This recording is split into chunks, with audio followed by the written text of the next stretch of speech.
WWE. We really have to have a conversation about what Dave's been like the last 20 years. So I'm going to hand this over to Jesse for a second and be like, Jesse, what did the Wrestling Observer newsletter used to be when it came to honest and integrity when it came to journalism? You used to be able to semi-count on him.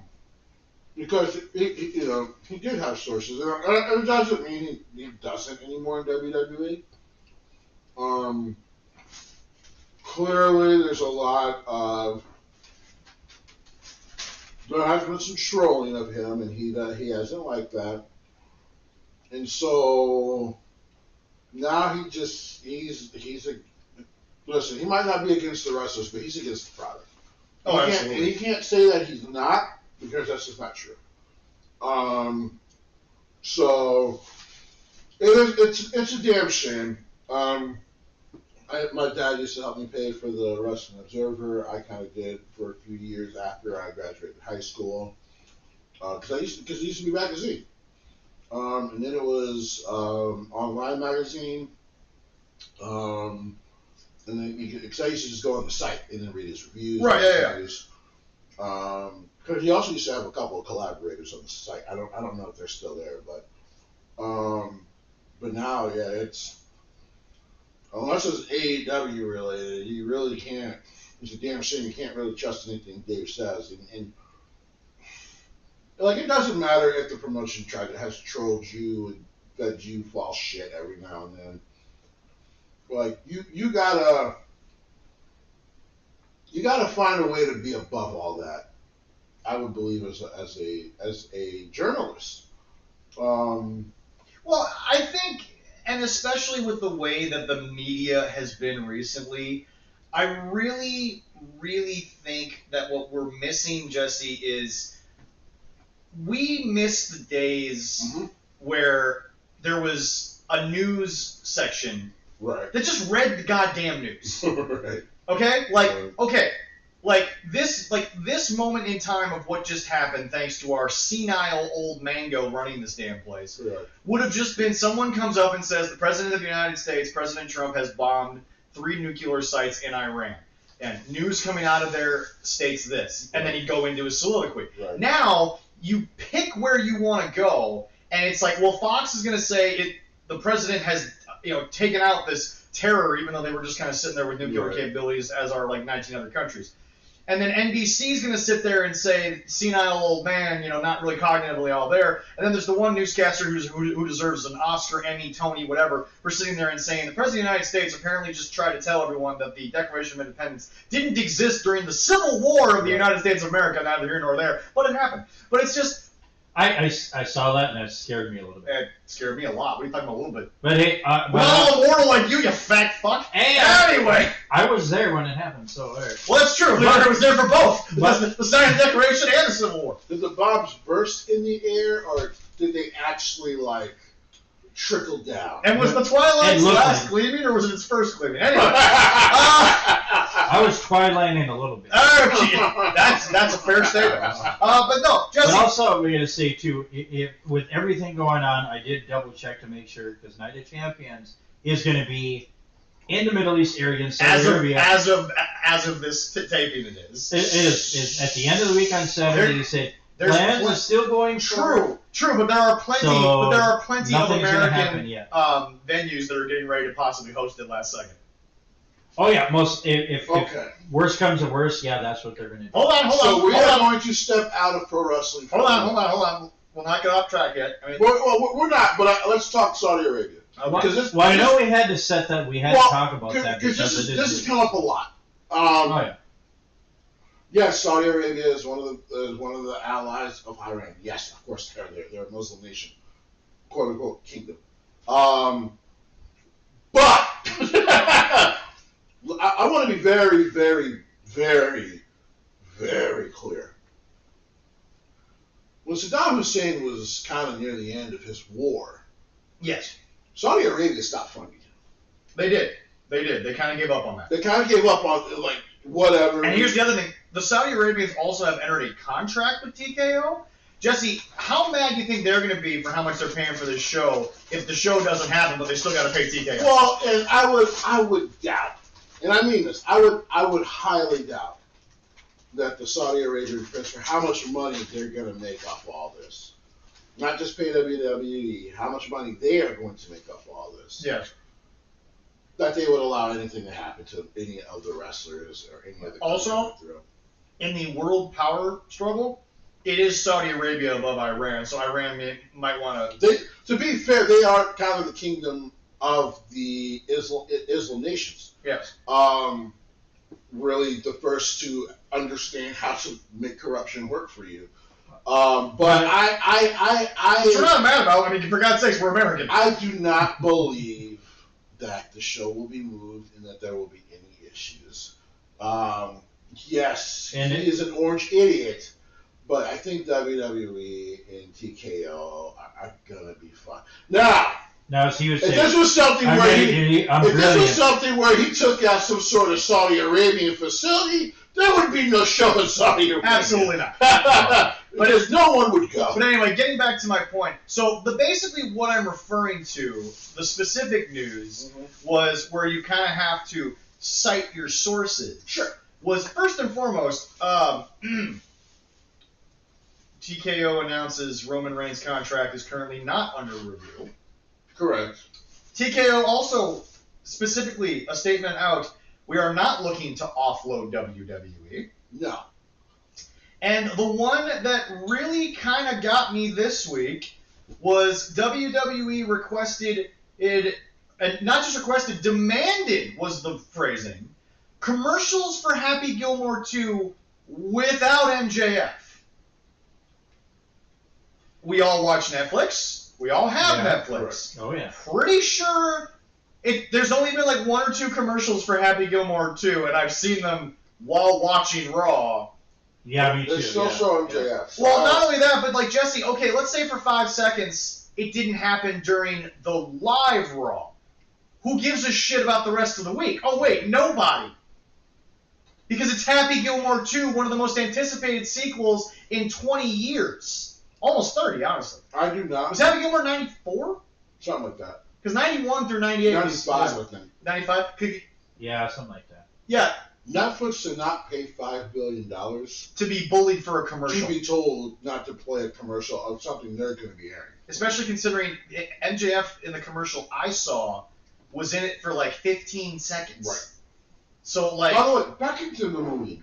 Right, exactly. So, like, once again, folks, let me be very clear.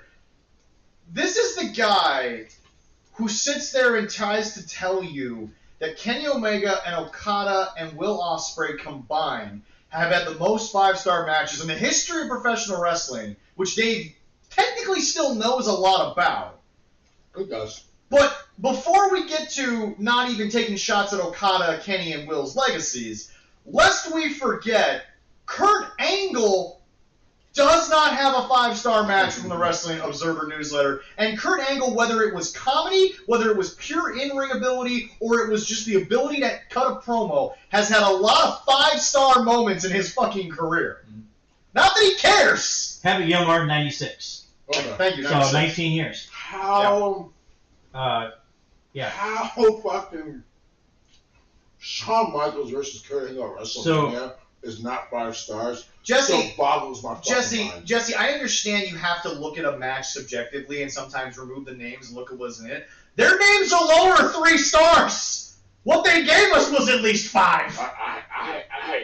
So you're saying all this crazy ass news was coming out of the Wrestling Observer, or just? No, I'm saying that Dave Meltzer will do anything and everything. Some of it was PWI Insider. Well, yeah. So like the Happy Gilmore thing.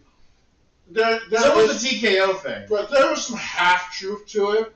Okay. But I'm just wondering because even Sean Ross had to say, like, there is some half-truth to it. But everyone higher up I talked to said they have there was no fucking problem. They don't care. Okay. Yeah. So at the low level of the people who may or may not be privy to TKO's messaging, maybe that was the thought process, because a lot of those people still worked under Vince, who controlled literally everything. But I'm sure Nick Khan... Because that whole thing sounded like a Vince thing. Yeah, because Nick Khan's just like, they're paying us $5 billion. We're gonna bitch about a 15-second spot. No.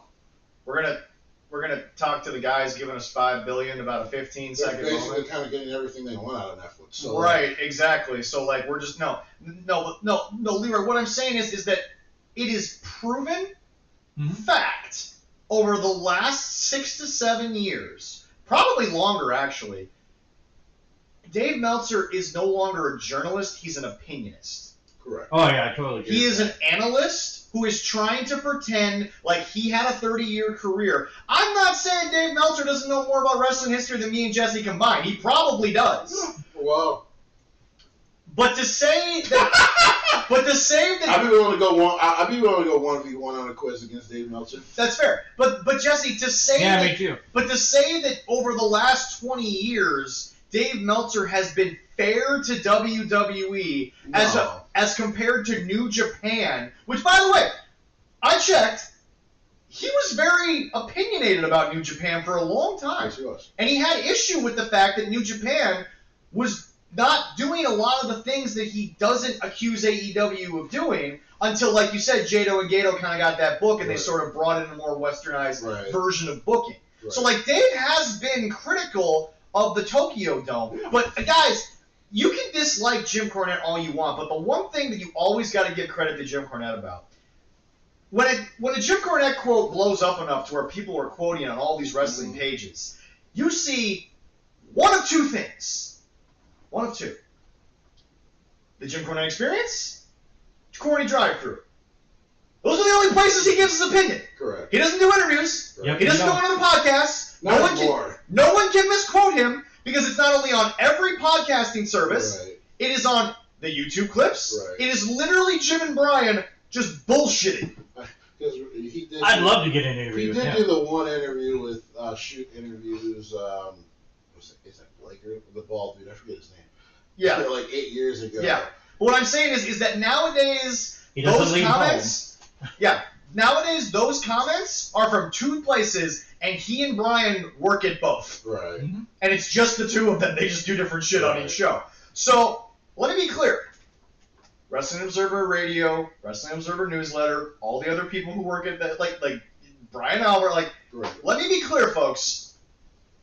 TKO has had to defend themselves on two things, and actually technically three, because that would go to TKO, even though they said WWE requested. Yeah, Nick Khan seemed to not know what anyone was talking about in that particular case, and Nick Khan, according to TKO, is in charge, like Nick Khan's own words. The CEO. I'm in charge of WWE. Correct. I run WWE. When something goes wrong, my fault. Right. When everything goes right, they did a good job. Yes. He's a good dude. He's a really damn good leader, by the way. But Jesse, again, there were times when really goes to speak, and I'm not, yes, I'm just kind of a small shot at TKO themselves, but really goes to speak of we really did have the dream for 7 months there with Stephanie and Nick running it and letting Triple H do create. Because Nick is a great fucking leader. But Jesse, anyway, so my point is this, Jesse. Nowadays, Jim is not wrong when he says if it's a certain group of people or if it's a certain venue, he rates it higher for no reason whatsoever. I bet you right now, if the Young Bucks and Kenny went back to Japan on an AEW Dynamite and they were in a segment with Yano, it would be a 5-star segment. And Yano, we love him, but he's not a guy who goes out there and has 5-star wrestling matches because that's never been Yano's gift. No. His gift is that DVD he still can't sell. The fact that he gifts it away is really God's blessing to all of us. Before he's done, somebody is going to buy that DVD. I'm trying to. He won't send it across seas. Shipping is a pain. Yeah. But just on a serious note, Jesse, when you say look at the source and it's the Wrestling Observer newsletter and people go, well, usually they're right. I'm like, okay, the fact that you had to qualify with usually is not good of a news source. Really, the one people trust more than anything is usually PWI Insider. Their shit's pretty. Sean, is a weird middle ground because sometimes he slips into his I'm about to opinions. say, yeah, he's a very weird middle ground. But PWI, especially Mike Johnson, unquestioned. Like Mike and his team, even though Mike has been petty one time in his life. the main investor's a piece of shit. Yeah. But like the team itself is fucking excellent. Dude, Mike Johnson has been petty one time in his wrestling journalistic career, and that is when Dixie Carter lied to him about Vince Russo being a consultant, because he literally had an email from Vince Russo saying that he was a consultant. Oh, he had every right to be pissed. When they lied to him, he said, fuck it, and he printed the email. Yeah. I remember the article. I was like, well, that's a shocker, I guess. Dixie, good lord, Mike. Come on, Dixie. The moment everyone heard that Vince Russo was going to be a part of creative with TNA, I was like, well, that's dead. That's a dead company now. So anyway, let me be clear to all of you out there. There is a definite, clear bias of the Wrestling Observer newsletter to anything that isn't WWE. Right. That is undisputed. That is impossible. If you listen to as much Wrestling Observer radio that Jesse and I do, it pains me to listen to the sections of certain AEW topics that even the fucking internet kills. And Brian tries to be reasonable, but even he starts to fly off the handle because Dave just will not admit that something was shit. He sits there and he says, well, for this audience, for that audience. Jesse, polish a turd. You know what it is? It's still a turd. It's still a fucking turd. The shiny turd. But It's still a smelly one. Well, I mean, for God's sakes, earlier today, somebody put up a comment saying, Britt Baker's not on TV and neither is Jack Perry. And my comment was, Britt Baker, no clue. Jack Perry, loser piece of shit, don't care if I ever see him again. And someone goes, jealous? I'm like, no, I actually think that I could whip Jack Perry's ass in about 15 minutes. I don't think that would be hard. He's a trained wrestler, and I'm always for wrestlers, but bro, you actually are not only tiny, you suck. Like, you are actually bad at this. Well, the Britt Baker thing is just... We don't know what's going on there. It's expansive. It's insane. You think I hate Hangman? Trust me, I hate Jack Perry a lot more than I hate Hangman.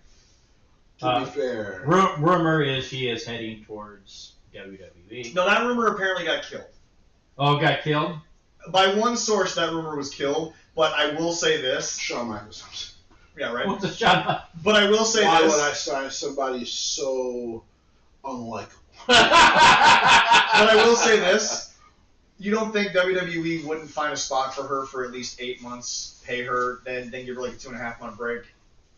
Like... Yeah. Oh, I so. still believe that if they allow her contract to expire, that's where Britt Baker's going. Well, fuck, Mariah May contract, we didn't even know when it was up. All we heard was summer. Next thing you know, she's standing in NXT.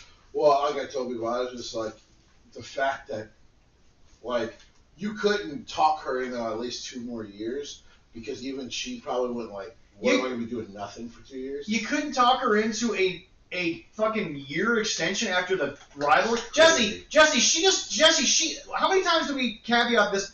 And by the way, no one's been able to prove me wrong. How many times do we caveat the greatest North American women's rivalry of all time that was only 3 matches happened, and she was out the door. Which is crazy.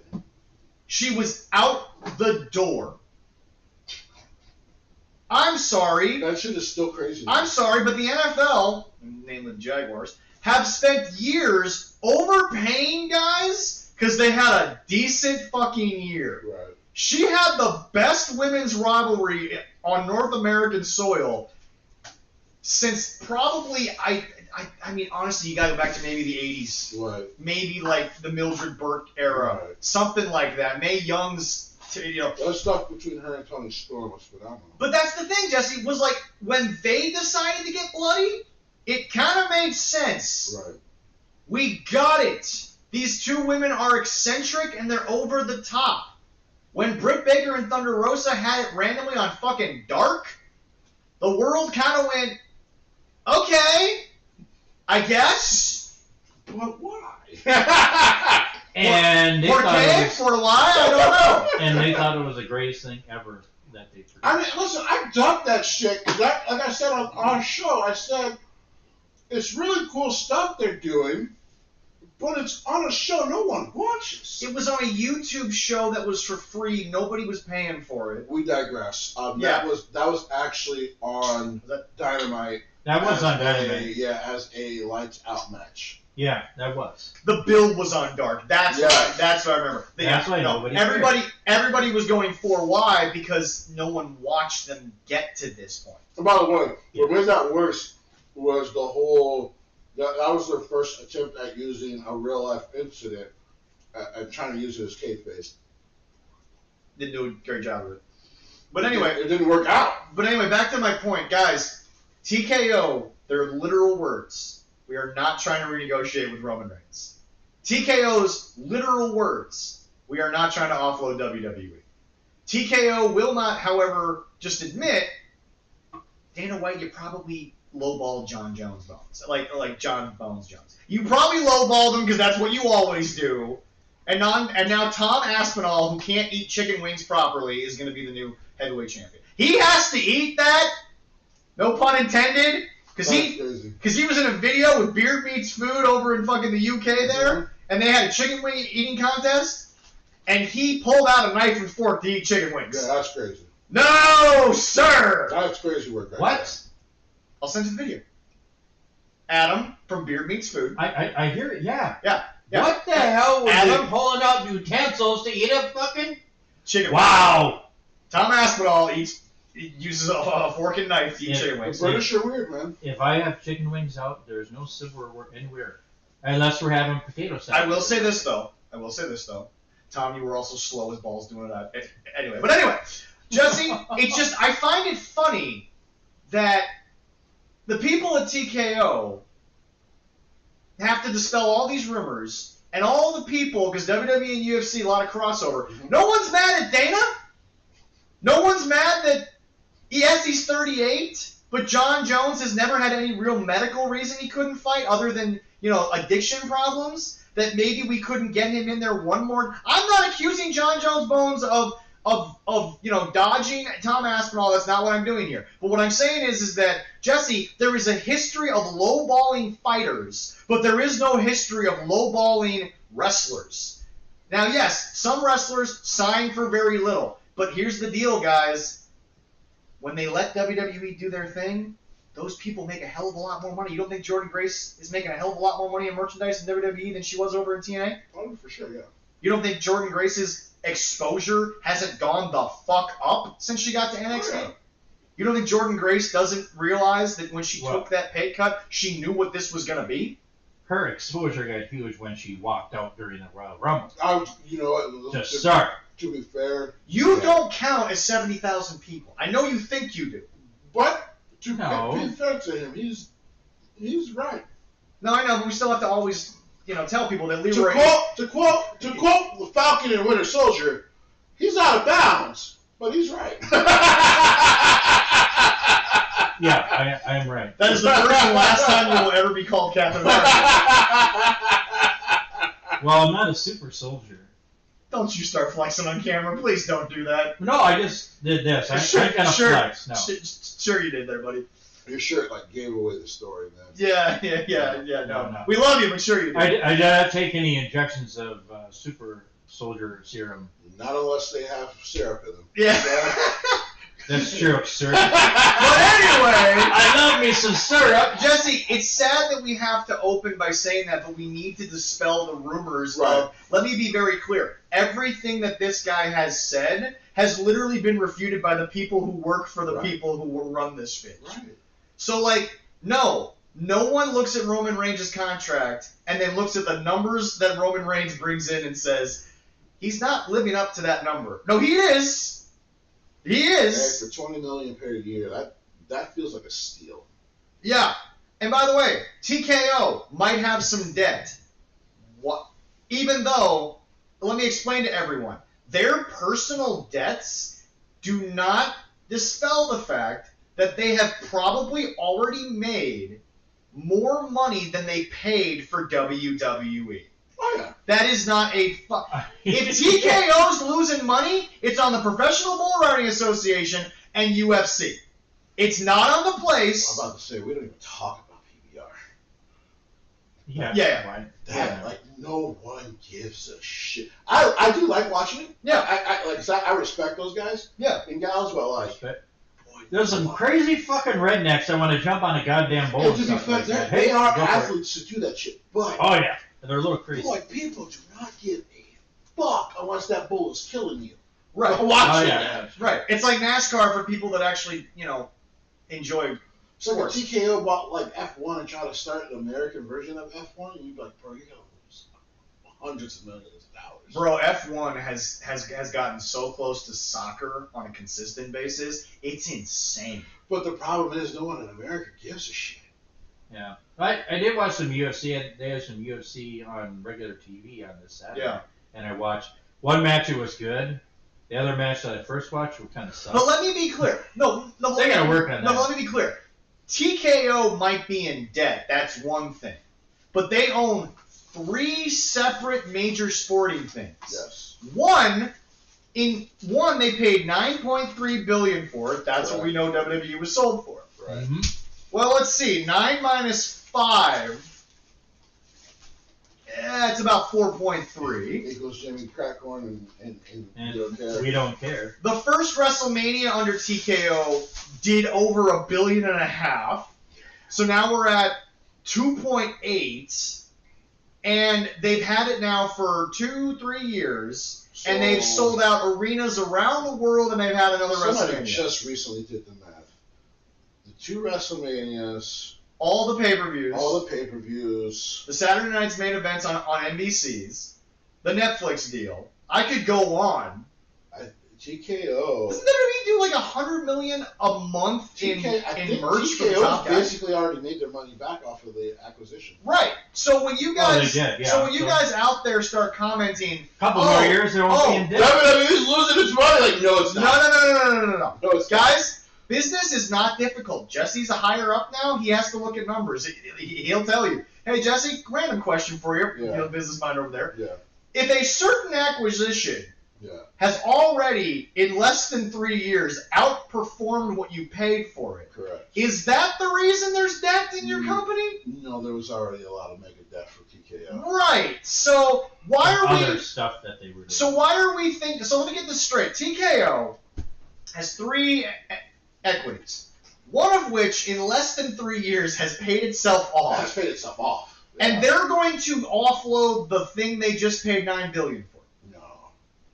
The fuck you people talking about? They've already made their investment back on it. WWE has paid for itself and then some. Just because TKO as an entity might have a debt issue. No, they didn't buy PBR for too much. No, I understand that. I believe they've never quite, they haven't completely ever quite come to making their investment back on it, but it was always a risky investment getting into business for bull riding. I just think it's a lot of. Because if you think that's all it is. If you think wrestling is niche, bull riding, but it's a lot of WWE, not TKO haters, but WWE haters. Well, no. That's where it's coming from. Well, no. What I'm saying is that it's coming from the media, and then people keep latching onto it, and they keep using it as this rocket fuel. When it's like, folks, let me be very clear. You can call me an e-drone when I jump into conversations. That's fine. But just because I'm the only guy in the chat willing to sit there and say, for 4 hours of Dynamite and Collision, this kind of blew. This wasn't really worth my time. WB has made.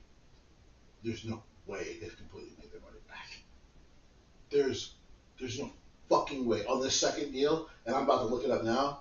I'm telling you guys, there's no fucking way. From some of the things we're already hearing, there's no fucking way they've made any of their money back yet. But Jesse, remember, the reason why the fans can... So, how long is that? Because, by the way, the pay-per-view numbers are down. So, yeah, that's what I keep telling the people, because you are right. Like, 60% of the people trying to latch onto that shit are the AEW sickos online. Mm-hmm. But it's just like, as much as I love AEW, like, like the company in the second deal has not come close. But that's to my making point. Is that Jesse? And they should be grateful. Yeah. Because for those who don't know, David Zaslav turned WB Discovery into 2 companies recently. They are offloading a ton of shit. Yeah. Basically, the second company carries all WB's debt. And they're locked the fuck out because AEW got kept in the company that was making money. Yeah. So clearly, I will give Tony Khan this. He's made friends with the right people. Yeah. So they're going to be okay. But let's not talk about companies not fucking making other companies money. He is kissing the right butt right now. He's pulling the right strings. I'll say that. Yeah, I can't say kissing ass. I can't say kissing ass when his father could probably buy it. Well, that's what I'm saying. Leroy. I recently watched Tony give an interview, and someone asked him about AEW, and he mentioned at the very beginning his father was not a big supporter. Fucking wonder why. I wonder fucking why. And now his dad has sort of come into the fold, and he's very happy with what they built and all this stuff. And I'm sitting there like, you do realize this is the same guy, Tony, your father, who openly said the phrase, "Spend my money while I'm alive." That's a father who basically says, I don't give a shit what you do, and I'm going to make money. And also, Tony, I wonder, Jesse, when do you think the comments of, I no longer am a discourager of you, son, when do you think that started coinciding with Shad Khan's net worth doubling? By the way, real quick, so, yeah, just in... maybe he's making a little money in his dad's just in 2025 alone. Okay, 2025 alone. Without WrestleMania. Yeah. WWE has pulled in $502.3 million. So in 5 months, yeah, they've pulled in. And they haven't finished counting WrestleMania weekend yet. Well, there's a lot of numbers there. So they're probably going to hit $1 billion. And by the way, they're doing the double Jersey show here in like a month. Yeah. Okay, they did $1 billion in 6 months. By the way, that's why I also no longer want to hear about them wanting to fire Triple H. Why the fuck? Because by the way, they've already put too much on his plate with some of their interference as it is. In which I think why Nick Khan has been doing these interviews almost as a way to like get people off Triple H's fucking back. Be like, I'm the guy responsible when things go wrong. Leave him the fuck alone. Which I give Nick Khan all the credit in the world. Like Triple H, I'll take the heat, man.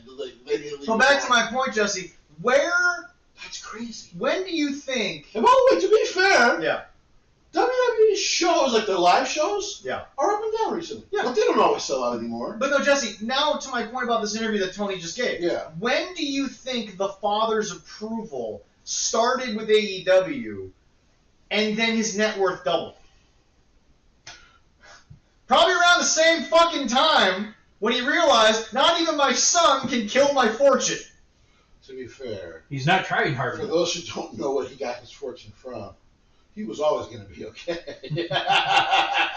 Shad Khan is not doing that bad. And I mean, when your team does win, because to be fair, it wasn't that long ago, 2 years, where the fucking Jaguars were in the playoffs. So of course that made him some money finally. Yeah, that was 2 years ago. Yeah. That they beat that was the Charger game. Yeah. Surprise Charger game. Yeah. Well, they came back after what was a horrible first half. Yeah. But anyway. So of course now he's okay with it because he's realizing like, okay, this little pet project of his goes up and down, and sometimes it breaks even. It doesn't hurt me at all. No, but remember, Jesse, the biggest reason why AEW doesn't get criticized, and the sickos can fall back on that and say, well, where's the criticism? You guys know it's a private entity, right?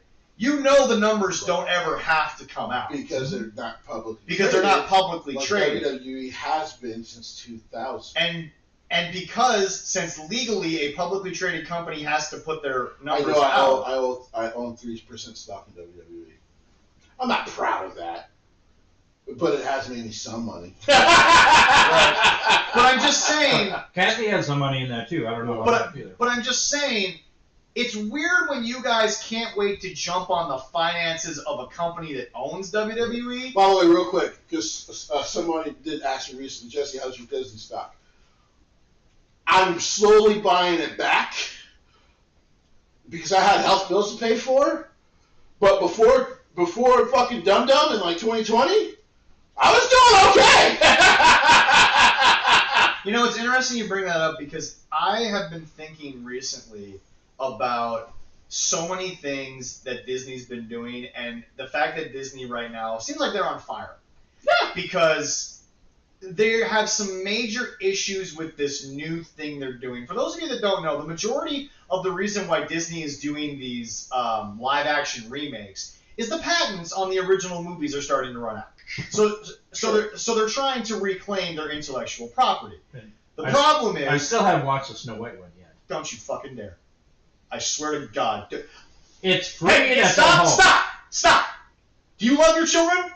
I'll watch that with... Do you love your children? Yes, I do. Answer the question. Yes, I They do. don't fucking do it. When they're not home, I'll watch it. No! No, Why would you waste your own No. fucking time? No, I'm paying for Disney. I disagree with No. that. No. If they don't do their homework, they want to stay out late. Hey, we're going to watch a movie tonight. 2.5 hours of dog shit. You sit down and you watch that Snow White movie, and you stare in their little fucking faces, and you go, the next time we do this, we're going to sit here, no popcorn, no soda, nothing. Hey, wait a minute. I did that with the Barbie movie and looked at Kathy. See, but that movie was actually good. My brain hurt after. That's because I like that movie. That's because you are one of the most male-dominated men in the world. No. You don't enjoy a lot of sometimes feministic things, and that's fine. But let me be very clear: that Barbie movie slapped like hell. I mean, I guess if you don't like it, I love that fucking movie. I looked at Kathy and said, "Why?" And she looked at me. She says, "I don't know. You made me do this." Because she was in. I liked when John Cena showed up, but that's fine. I will say this, because this will tie back into wrestling about that Barbie movie. Yeah. I did not, and this is why I didn't see it in theaters, because I was just like, there's no fucking way a Barbie movie is going to be any good. This is, I don't care how great Margot Robbie is, this is going to be fucking stupid, right? And it reminded me a lot of WWE. Of like, you know, Triple H getting the book, and you're like, man, he's got a book out of a ton of dog shit for the next year, because a lot of Vince's stories were really bad. And then just like watching the Barbie movie, I watched that first year with Triple H, and I'm like, fuck, there's hope again. But anyway, my point that Jesse was getting to was, guys, Disney right now has a big problem, and by the way, from what I heard, Jesse, there are rumors Bob Iger might have to come back for a third time. Well, they just gotta find the right person to run it. He's gonna burn that board of directors to the ground. Yeah. How many are going to be left standing if he comes back? The problem was Bob Chapek tried to do the route of some of the other CEOs in the world and go, push content. That's how we're going to make money, baby. Which was a fucking stupid thought. Right. And now Bob Iger has had to come back in and go to the creators, take your time, please. Take your time. Yeah. Like, we're going to scale shit back. Yeah. Because, like, it lost quality. Well, but you have to remember, Disney always won because they were the best animation studio in the world. Well, they were just one of the best movie studios. But that's what I'm saying. Disney took their when a Disney movie came out, it was a happening. Theaters couldn't wait. Right. Remember when Zootopia got announced and it was the first like major Disney production in like I don't know, like before Frozen or something. Something like that, yeah. It was pretty good too. Yeah. But what I'm saying is that between Frozen and Zootopia, these were happenings. Right. This brought Disney back to the forefront. And now we are stuck in this world of Disney is getting caught up. Guys, you're Disney. You have a built-in reputation. That's back to the WWE thing. YouTube doesn't have that. So YouTube is this world where the only way you really make money in modern YouTube, unless you've already built a 40 million person fan base. We're talking about Mark here. Mark as Jesse and I say, when he does a video every 3 days, his YouTube stock is just going like crazy. But he doesn't do that anymore because he doesn't have to because Mark is an old school guy and he's not much of a streamer anymore. But a modern YouTuber has to have daily content, has to put things out on this. Tim's got to stream 3-4 days a week and he's got to do it for 8 hours for all donations. But like when you look at Disney, they are in a bit of a crisis right now because the animated or the live-action universe is floundering. How to Train Your Dragon apparently is the only good one because it's actually just shot for shot. Hopefully they learn from this. I'm trying to think their last few. I do want to see that one. Lilo and Stitch was an abomination. I haven't seen it yet. My little girl liked it. You took her to that? No, her mother did. Well, that explains that. Yeah, it explains a lot of shit. Yeah. But anyway, it's kind of hard. I'm trying to remember. The last one I can remember seeing was well, Snow White was terrible. Lilo and Stitch is bomb since everybody found out. Snow White, but that was after it came out from the movies. Well, I watched Mufasa, and I thought that was really good. Allison hated both the Lion King ones. Really? She hates them. I thought they were great. Here's the problem. I didn't think they were great, but I didn't think the Lion King was bad. She didn't like the animation. The lions didn't seem like they were that into it. I mean, Mufasa was a weird story to take on, but I didn't. Yeah. But back to wrestling. But you know what? Disney's doing all right because Disney was featured at my church service the last 2 weekends. Also, like. And hopefully, yes, it's crazy. And hopefully, people can understand this for the wrestling context. Like, Agatha all along worked out insanely fucking well for Disney. It's a great show. Oh, that was a great show. It was a great show. Yeah. I'll wait for season 2. But that's what. And by the way, that's what. As much as people keep hating on, like, oh, they're losing billions because of WWE. No. And yet, is WWE creatively involved at times right now? Yes. Yes, absolutely. But again, Triple H, look at the fucking career that man has had since he joined the office. Had to deal with Vince. Right then and there, you're like, hello. Had to book out of a lot of bad bitch. Well, okay, guys. Had to book guys, out. okay. Totally. We're gonna do all this right now. He gets NXT because Vince goes, all right, whatever, be over here to the right. He creates an amazing universe. He becomes the hottest thing in wrestling to where your favorite wrestler, or at least they were until they went to WWE. Because, by the way, this has happened to me 4 times, and I'm tagging Jesse next time so he can fucking jump in. Okay. Let me be very clear to all of you. For the 575,000th time, I know we're not talking about Leroy's age when he was in high school. For the final fucking time. I was saying my age, you gotta double that. Shinsuke Nakamura is surfing. Left New Japan because A, and most importantly, he didn't like what was going on at the time. And B, he had done everything at that point. And by the way, Distant C, he was far too entertaining for what New Japan was at that time.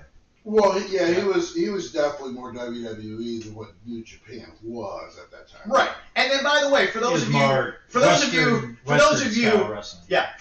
who are like, well, AJ Styles, no matter what he does, will always be great. AJ Styles recently admitted to Chris fucking Van Vliet, oh yeah, I might be AJ Styles. Shinsuke Nakamura leaving was a reason why most of us got out. The moment Shinsuke said, I want out, AJ was like, maybe I should go. So that's how much pull Shinsuke Nakamura had. And Shinsuke Nakamura gives no fucks that at this point in time, he gets to go do cool shit once in a while on TV and then surf the rest of the time. Right. He gives no fucks, y'all. And gets paid very handsomely to do so. Yes.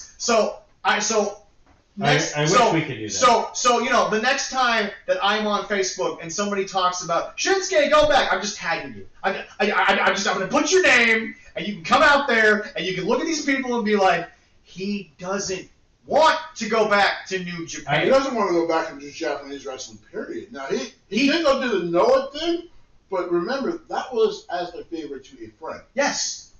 That was a favor to a fucking great guy. A legend in the game. The great Muta. Right. That was a favor to him. Right. And you really think WWE was going to care that Shinsuke went back and did that? First of all, he was announced as WWE superstar Shinsuke Nakamura. Also, great Muta, who didn't do a lot of stuff in WCW or WWF back in the day, is in the Hall of Fame in WWE. Right. Much deserved. Now, is he in training or creative in Noah? Creative. Creative in Noah? Okay. What a person to have, Bernie Japanese creative. That dude likes your idea and then says, here's the correction. You're just like, I bet you that's going to work. Let's go do that. But anyway, he likes kind of what your idea is. Right. Like, okay, well, let's go do that shit. But anyway, okay, so let's go through the Triple H timeline here.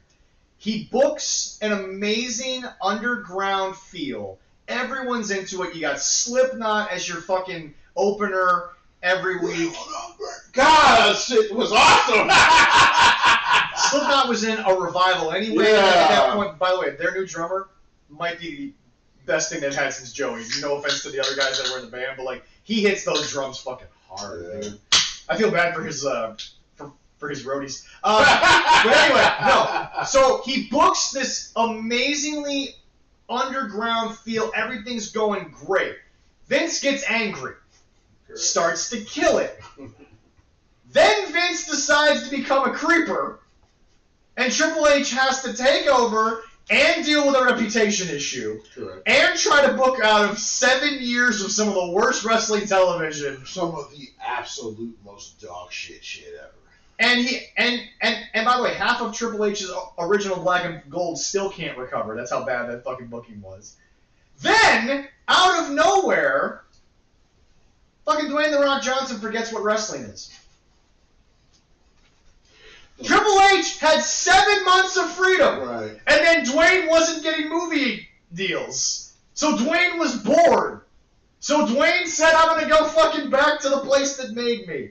And then you were like, man, Vince made a lot of people who weren't that talented.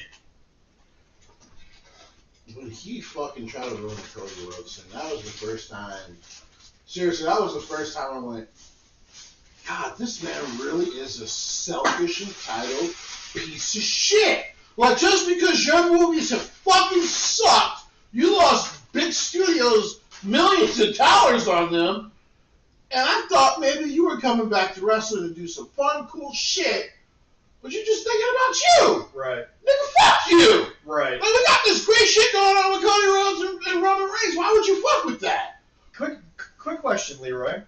Yeah. The Elimination Chamber that just happened. Oh, yes, this year, yes. Where was that? That was up in Canada. Okay, Jesse, when was the last time WWE couldn't sell out Canada just by announcing we showing up? It's been a long time. When was the last time Canada, Bizarro World as everyone's come to know in the wrestling world, when was the last time Canada didn't sell out a WWE event just by WWE announcing, we're coming to Canada? Right, yeah, it's been a long time. Yeah, that was a fucking lie. But apparently, Rock had to sell tickets. Rock had to sell tickets for a show that was 80% sold. I wonder, why was it already 80%? Oh, because John Cena was his last time in Canada. A month before SummerSlam had announced that it was going to be his last time in Canada. Well, he's up there. CM Punk is up there. Cody Rhodes gets announced for this shit. Like, what? Seth frickin' Rollins is up there. So now back to my point.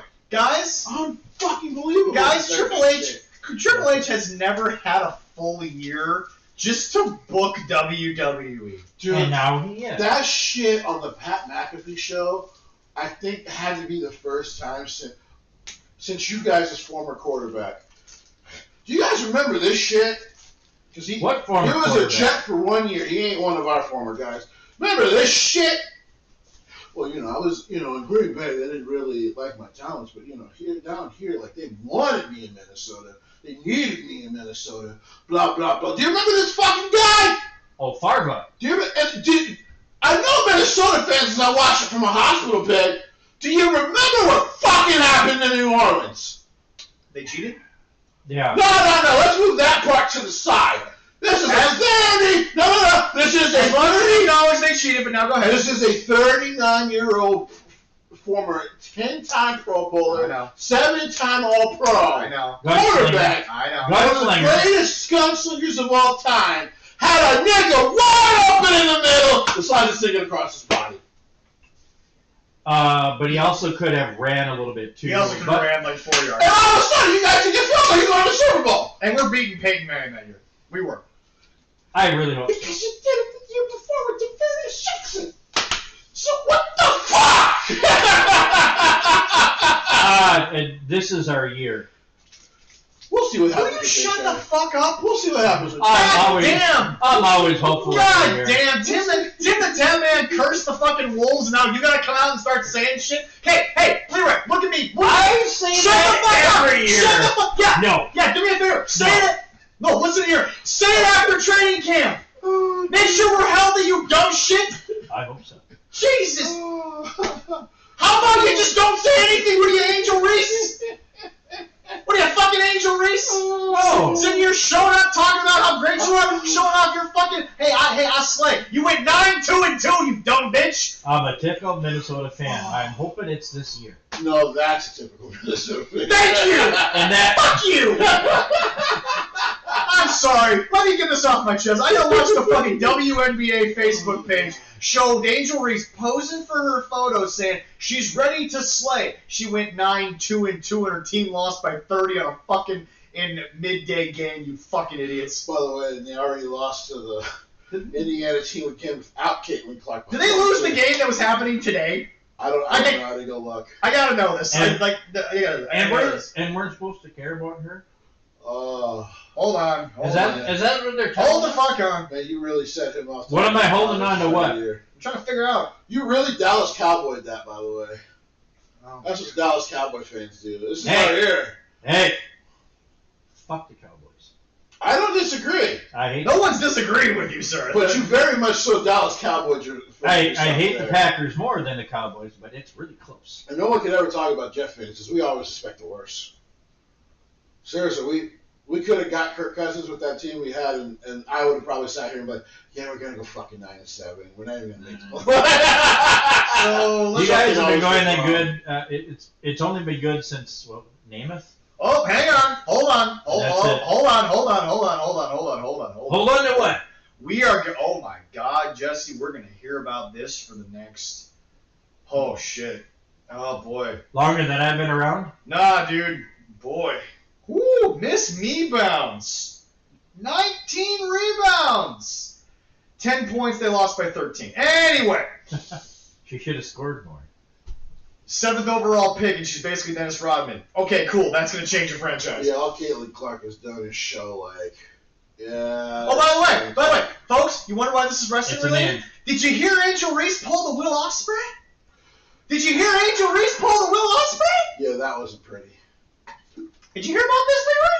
No. She was giving a post-game interview. I think it was the game after they got blown out by 30.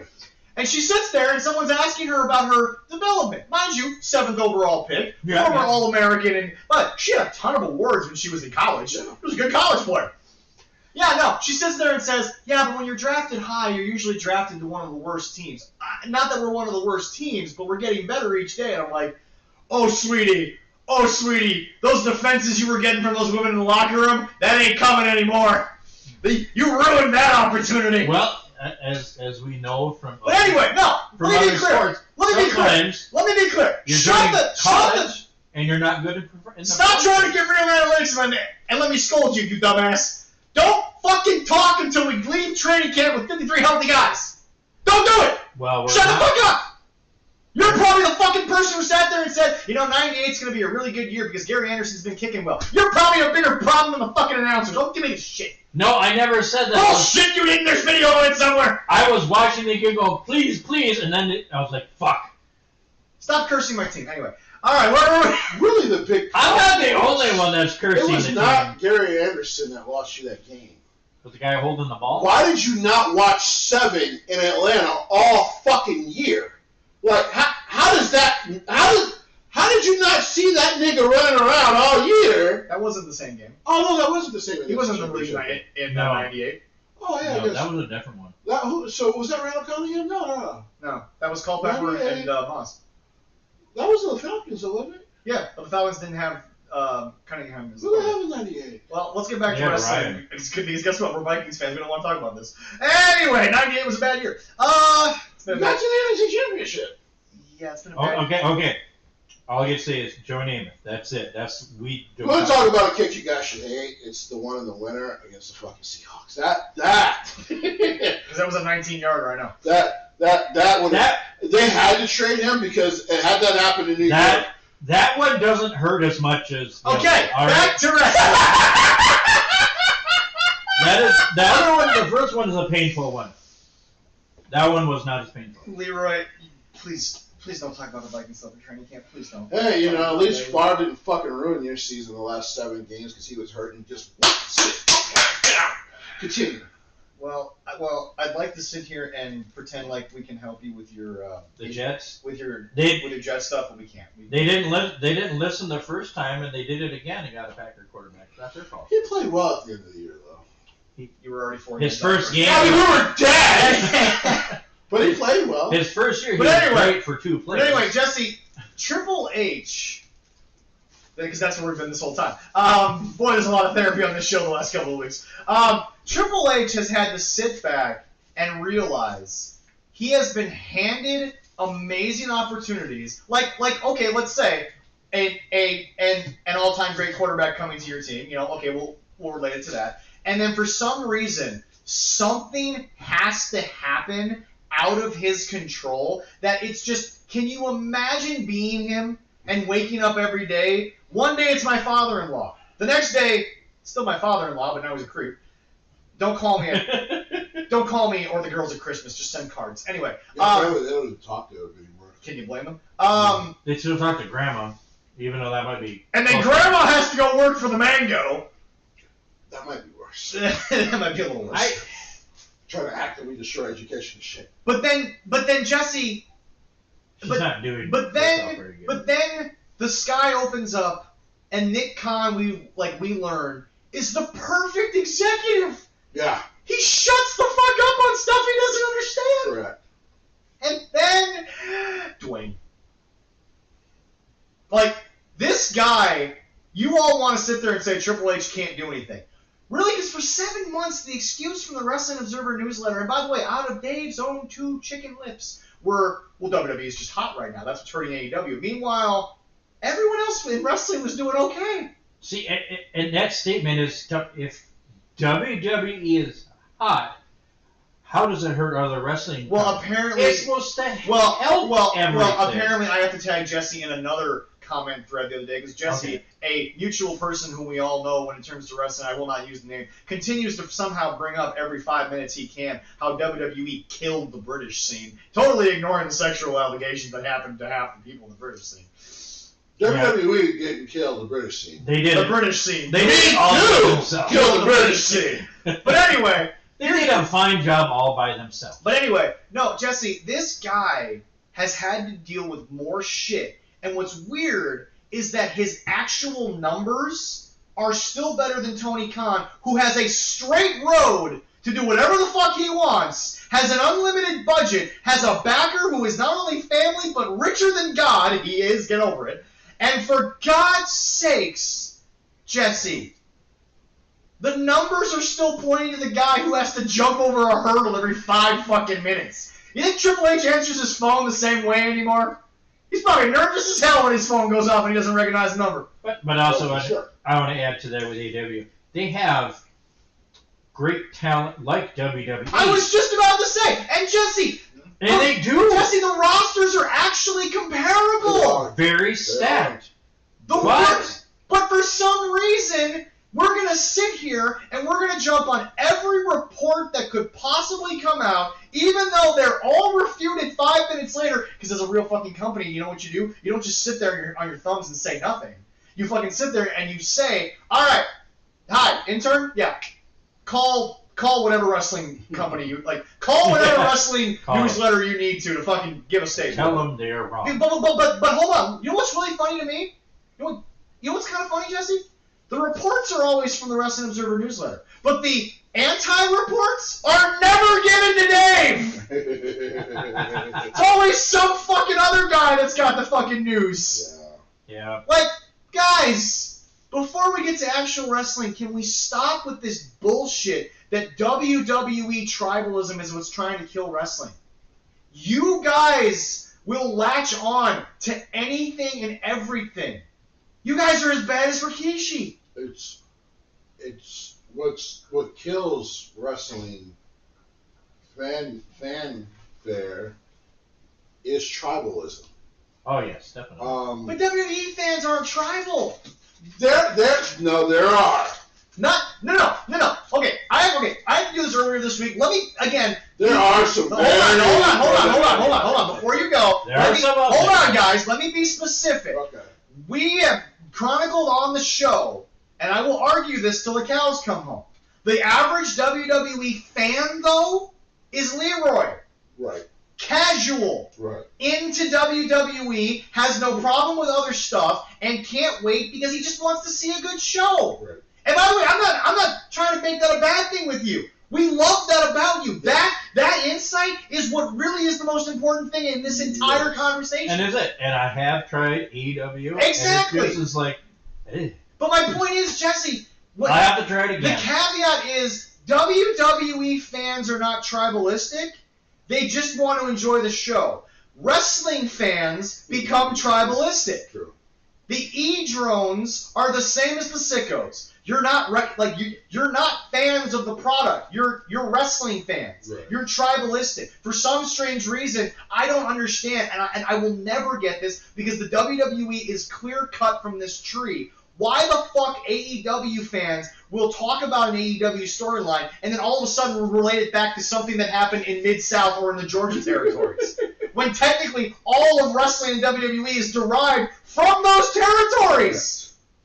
Correct. Like, what I don't understand is you guys are there. Tony Khan is your guy. He apparently grew up on Georgia South tapes. You learn nothing, dumbass! I was about to say, what did he learn? Jesse, Tony Khan has convinced the wrestling audience that his shit isn't something that would have gotten territory shut down 30, 40 years ago. Because it did! Correct. Do you realize, people, that Kyle Fletcher's career in AEW has gone on probably 6 months longer than any former wrestling territory would have given him based on the booking? And what I mean by that is that Kyle Fletcher is the babyface that has been beaten so many times that no one cares anymore. Right. No one gives a shit. Jesse, let me just give the sickos 5 seconds. Kyle is talented. He has worked tremendously hard. He's a great kid. And he's had a very good support system around him, knowledge, and he's looked like he's listened. Right. But his booking has been shit. It's been bad. Yep. When Kyle Fletcher reaches the pinnacle, Jesse, it will be such a dud because no one is backing this kid anymore. Because what are you going to expect Kyle Fletcher to do in the big moment? He's going to lose. Right. How old is Kyle Fletcher? He's like 27. 27? 27, 28. God.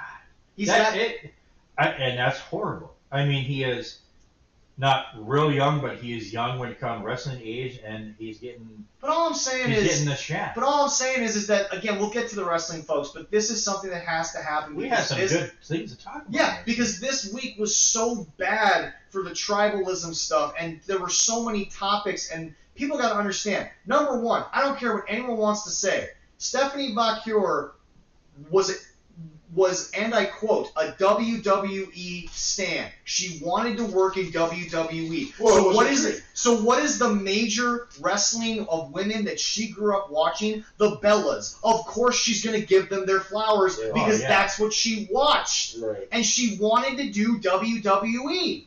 The reason why some of the women who have come over from Stardom will look at the Bellas and say, that's not real, is because, Jesse, they didn't watch WWE, they watched Stardom. Right. They grew up in Japan. Right. They watched Japanese women beat the holy fucking hell out of each other.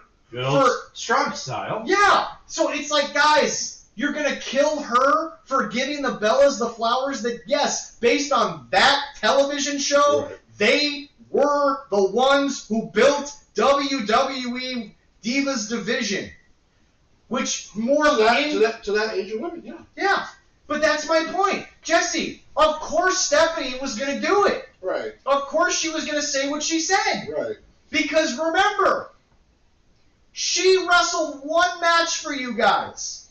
Then she went to an after party and said, I'm in this business to make money in moments. And then she turns around and signs with the people who are like, oh, you want to do that? Sure, that's what we do here. She got her dream job. And everyone's mad because she didn't want to sign with the fun guys, with the people that got parties going on, and all this other stuff. And meanwhile... That shit will always be funny to me. Well, WWE has parties, but different things. She literally went to an after party with them for like 2 hours. Yeah. And She's being friendly. And literally realized we do not want to fucking work around these people. I have been around jobs, but it usually has taken me a little bit to be like, I don't know if I'm going to do this. Like, she in an hour and a half went, fuck this, I'm going to my dream job right now. They called? Oh, yeah, we're going. I'm guessing they called and by the way, contacted before is there this, no too. more perfect example of, we signed you, business went awry, you're gone, go make something of yourself, now we're calling back with a much larger number. We're calling back with a much larger number. Because she was a part of the Brazil program. Chile. Yep. Which Chile. Vince, Is that Chile? But it was in Brazil. Right, yeah. Which Vince closed down. Yeah. And, at that point she had already started indie dates, and then she just worked her ass off more and more through these last 7 years. And then she ends up on a YouTube video with Sheamus and kicked his ass in her workout because Sheamus was like, Jesus Christ, girl. But, and then to give Mercedes some credit here, that's a woman that, whether she wants to admit it or not, at some point will re-sign a contract there. She's going to the Hall of Fame as Sasha Banks. It's going to happen. Yeah. She already had a career that rivaled any kind of Hall of Famer. Yeah. But thanks to wrestling and Mercedes Moné, WWE finally kind of got full eyes on Stephanie and went, yeah, it's time. Yeah, it's time.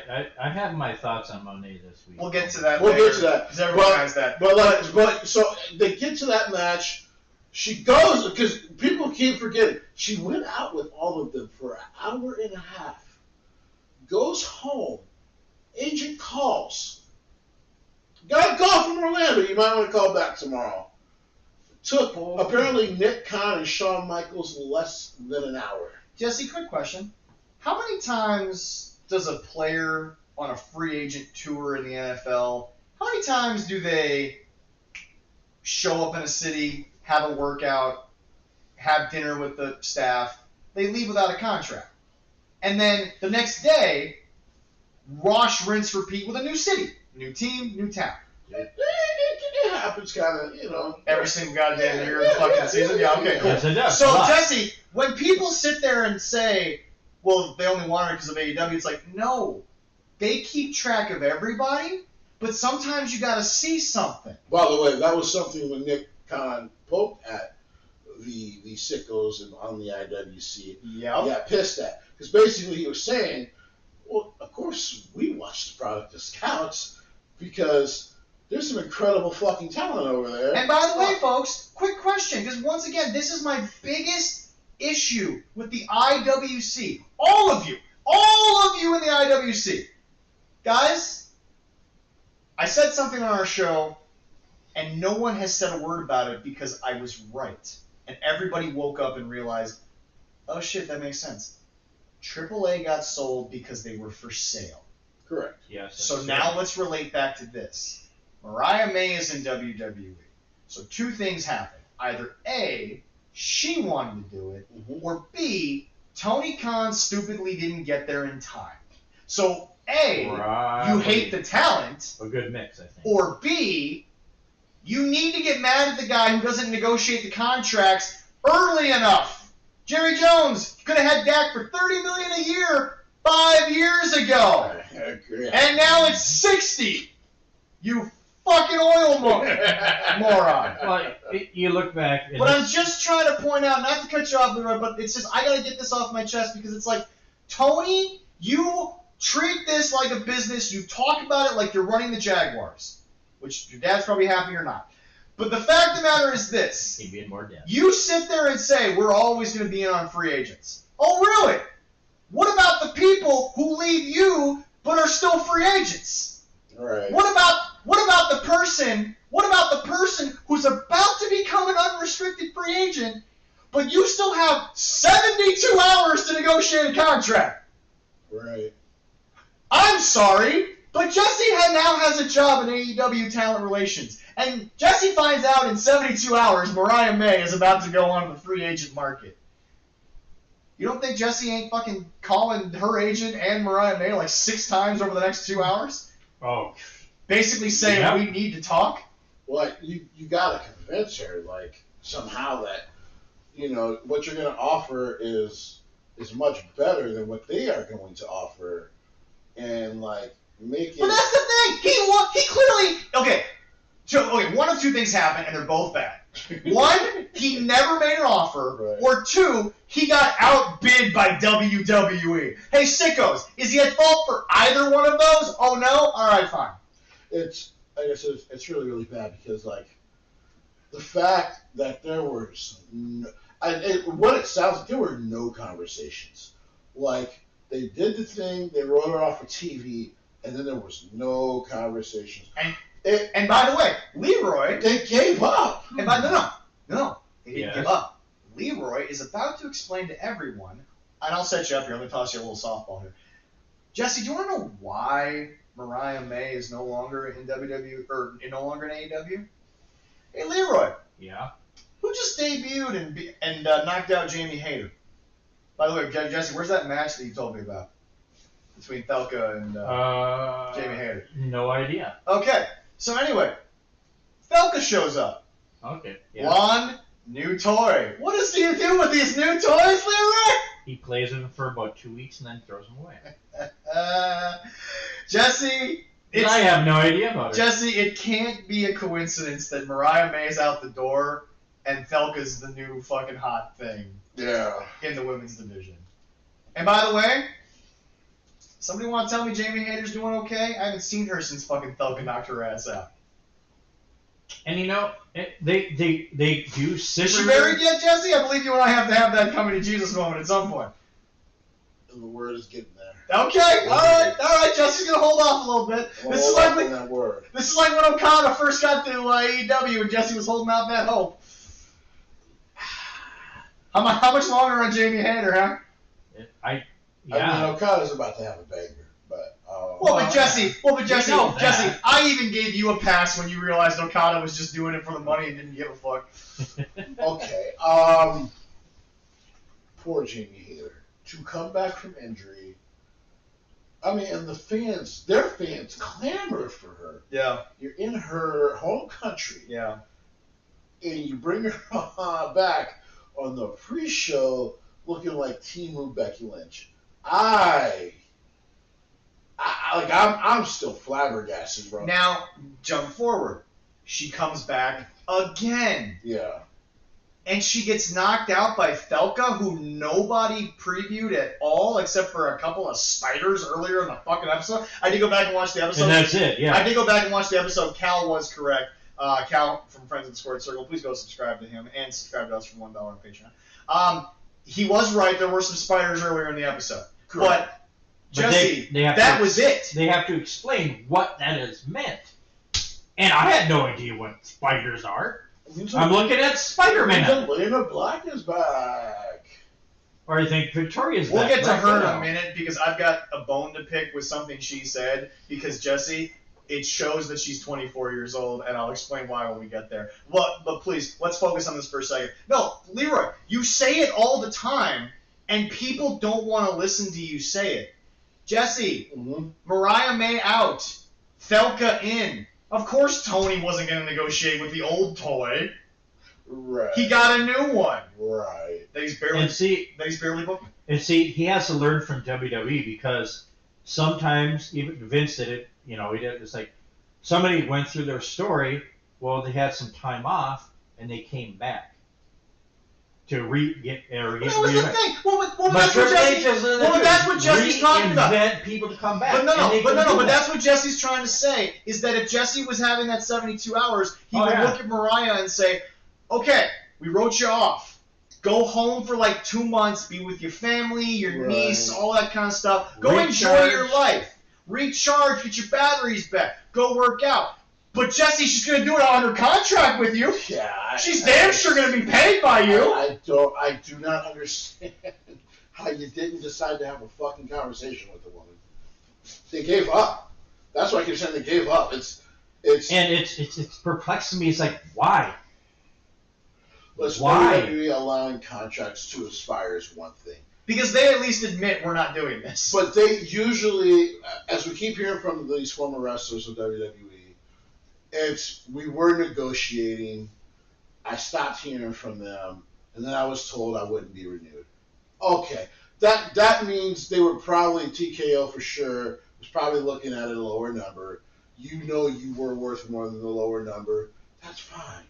Like, go bet on yourself, go do your shit, and make TKO call you. Never be insulted by getting lowballed unless you're AJ Styles by TNA because they wanted him to take such a pay cut. But, you know, in this case, like... But did Jesse never be insulted by a lowball? Right. Get inspired. Because, like, in this case, like, the fact that, like, you weren't just outright released. You know, like, that in the Vince days had to suck. You thought you had a job, and now you don't. Yeah. Well, I just look at when they talked to Keith Lee about when he was coming to WWE. He thought he was ready, and they go, "No, not yet." And it was Regal said, "Go out there, don't worry, we're watching you, and we'll call you." And he did get that call. It takes time, and it shows that they keep watching, and they go, "Yeah, do your stuff out there, prove yourself." Drew McIntyre did it. He came back. It's so funny when you say Keith Lee because we all know. And where is he? know healthy.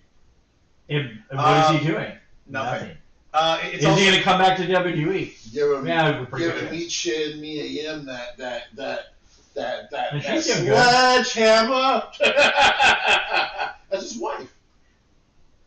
She's doing good. But anyway, Jesse, it's funny, he brings up Keith Lee, and here's this quick side tangent. What was recently on Twitter? Oh yeah, a fan asked Austin Gunn, "Are you guys hurt?" And they just replied, "Nope. No, we're not." Nope. The word was nope. It's sad when you hear that all from AEW, but then WWE people, you hear like Randy Orton wasn't on TV for a little while. Well, he was injured. He wanted some time off. That's what you hear. Well, no. And then they got their stir up. But here's my point. That's what happened. But here's my point.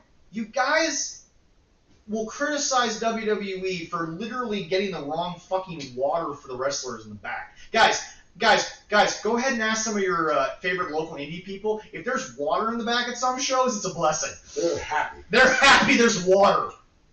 God, that's why they love coming up here, because we have a lot. We still got to have Eric on for that, because like I'm still shocked at what some of them told us that first show. They were like, "Yeah, you guys got a bunch of like 24 packs of water. That's great." I'm like, "Wait, what?" Yeah, that blew my fucking mind. Because Jesse, we weren't in the know that much yet, because I'm thinking of how long ago did you not like that. And it never even dawned on me, like as the wrestlers were talking to us as we're working, they were like, "It's great, like you guys got water and food," and I'm like, "Wait, this ain't normal?" But remember, our backstage was always Steel Domain. It was MAW. Right. It was these places that knew how to take care of people. Right. So to us, we were like, "Oh yeah, the hot dog and the handshake line came from somewhere." Right. That's fucking crazy that these wrestlers still today are working in spots that won't provide them with water. And most of them take place at a venue across the street from a gas station. Like when I hear some of their stories, we are right down from there. Literally blew our fucking minds because we were like, well, yeah, like some of us volunteered to help you know, the government just like, well, you know, let's get everything that they need. Yeah. And so they hear like, wait, you guys actually brought us water. Like, well, yeah, you guys are athletes. You need water, right? We volunteered our time to go to the store and get the stuff. If Jesse goes to a show and the promoter asks Jesse for help and Jesse finds out he ain't got bottled water, he's walking across the street to the gas station like, well, we don't have 24 packs. Jesse goes, I worked for one. I know you got stock. Charge me for the stock. Like, bro, just give me the 3 crates. Charge me for it. I'll walk it over. Yeah. Like, I got it. Well, it was like us. You're like, where's the cooler? There it is. Just walk in the cooler. And And by the way, it does give the promotions we work for a great name, but it also blows your fucking mind to hear from wrestlers like, yeah, no, I've worked in places where there is no water, that you don't have food there. Like, that's crazy to me. But anyway, Jesse, back to my point.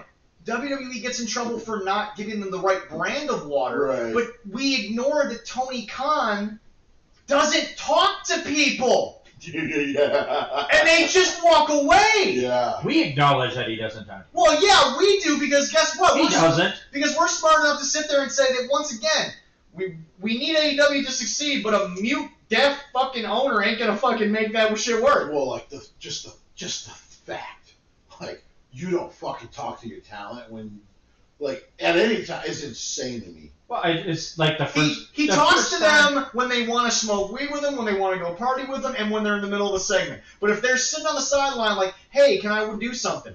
Not even a fucking text message. Well, let's talk about one, because everyone thought, like, well, Triple H fucked this guy over and blah, blah, blah. He gets re-signed after the fan outburst, and the first thing he does is take the Triple H photo. Does anyone remember this about Ron the Truth Killings? And then he goes on the radio station show. Busted open. Yeah, and he talks about, he's like, Triple H does not have the power to sign people like that. He was like, I don't even know why that thought is out there. Okay, guys, I'm gonna pull back the curtain a little bit here. That interview on Busted. Wicked. Loved it. I am in a lot of ways in the Triple H role for this weekly show. I am basically in charge of making sure that we have content to talk about. Leroy does the cameras and the video. Jesse is mostly not only here as a talent for the show, but Jesse has a lot of behind-the-scenes work with other businesses. Nigga, I am Nick Khan. But that's just not as respected yet. But Jesse, that's my point. And by the way, we don't step over each other's stuff here. Well, so basically, like I tell people, at least I'm not like the buck-tooth bastard we didn't like. I'm better than that. Hang on. I love how you said bastard to like actually make it sound buck-tooth funny. bastard. It's like you couldn't even say bastard right. I mean, it kind of worked for him. Don't kill your own joke. But no, but it's like well, Jesse. My teeth are popping but it's like outside. Jesse. I don't have the authority to bring somebody on the show without you guys, because you're the one who's going to make sure that the guest is taken care of, right. and that their time slot's filled and all that stuff. Right. So that's kind of that thing. Yeah, I'm gonna make them sound pretty. Exactly. So like my whole thing is like, people, I don't have I can make a suggestion, Right. but Jesse's the one that goes through the proper channels and makes sure that we meet Right. all the standards of that person. Right. So I'm not the guy that you need to look at when an interview doesn't work out and say, well, what happened? I'm like, guys, I'm going to be honest, I handed that off to the guy who's in charge of it. And I'm also my fans when we're asked about certain interviews that haven't happened yet. It just hasn't happened. Yeah. But it's like, to happen. But it's like, Jesse, the talent tells you Right. that the reports were wrong, and yet we still refuse to do it. I thought this shit was crazy, because I was just like, why wouldn't he stick up for a guy like Ron Killings that he had on TV weekly, you know, and all that kind of shit. And by the way, Triple H is talent. He understands what the locker room leaders Right. are. And so, like, He's a talent. And so, like, of course he wouldn't have wanted Ron Killings going anywhere. So that's why I'm like, what a hell of a report to hear when we heard, well, really, this kind of got started because Nick Khan was like, went to Triple H and said, I will take care of this. Jesse, a clip came out recently of the end of the Game 6 of the Stanley Cup Finals, okay? The coach for the Florida Panthers, he put his fourth line out there. Okay. They were out there when the horn sounded. He said, I want you guys to throw your hats in the air, because, by the way, the Florida Panthers called game, and they called Cancun, because they were like, yeah, we're going to win 5-1 in Game 6 and go home. They were like, fuck this, we ain't playing any more hockey. We're done, we're going home. $38,000 at Dairy Queen. Wow. That's a lot of fucking ice cream. Dude, that's how you celebrate a Stanley Cup. That's But right. but anyway, especially in Florida. Right. It was hot and sunny still when they won. But anyway, dude, the Florida Panthers, it's like my favorite Stanley Cup victory. The goalie was ringing doorbells at 5 a.m. in his neighborhood and of all the condos just to show people the Stanley Cup. Look at this big beautiful thing. I wouldn't be too terrified if somebody ringing my doorbell, but dude, if they're got the Stanley Cup, oh dude, Not only never that, mind. Not only that, but the cleanup crew who were walking around the Florida Panthers arena at 1:30 in the morning picking up trash. He walked back onto the ice to hold the cup up with them a couple more times, being like "Fuck yeah, baby!" But We love you. But no, it's just Jesse. That coach knows that was the fourth line. Their own fans might not even know their fucking names, Right. but they have a contribution. They matter. Clearly, they're part of a big locker room brotherhood. Right. So you know what? No one on the team was mad that they were on the ice when the horn sounded. Right.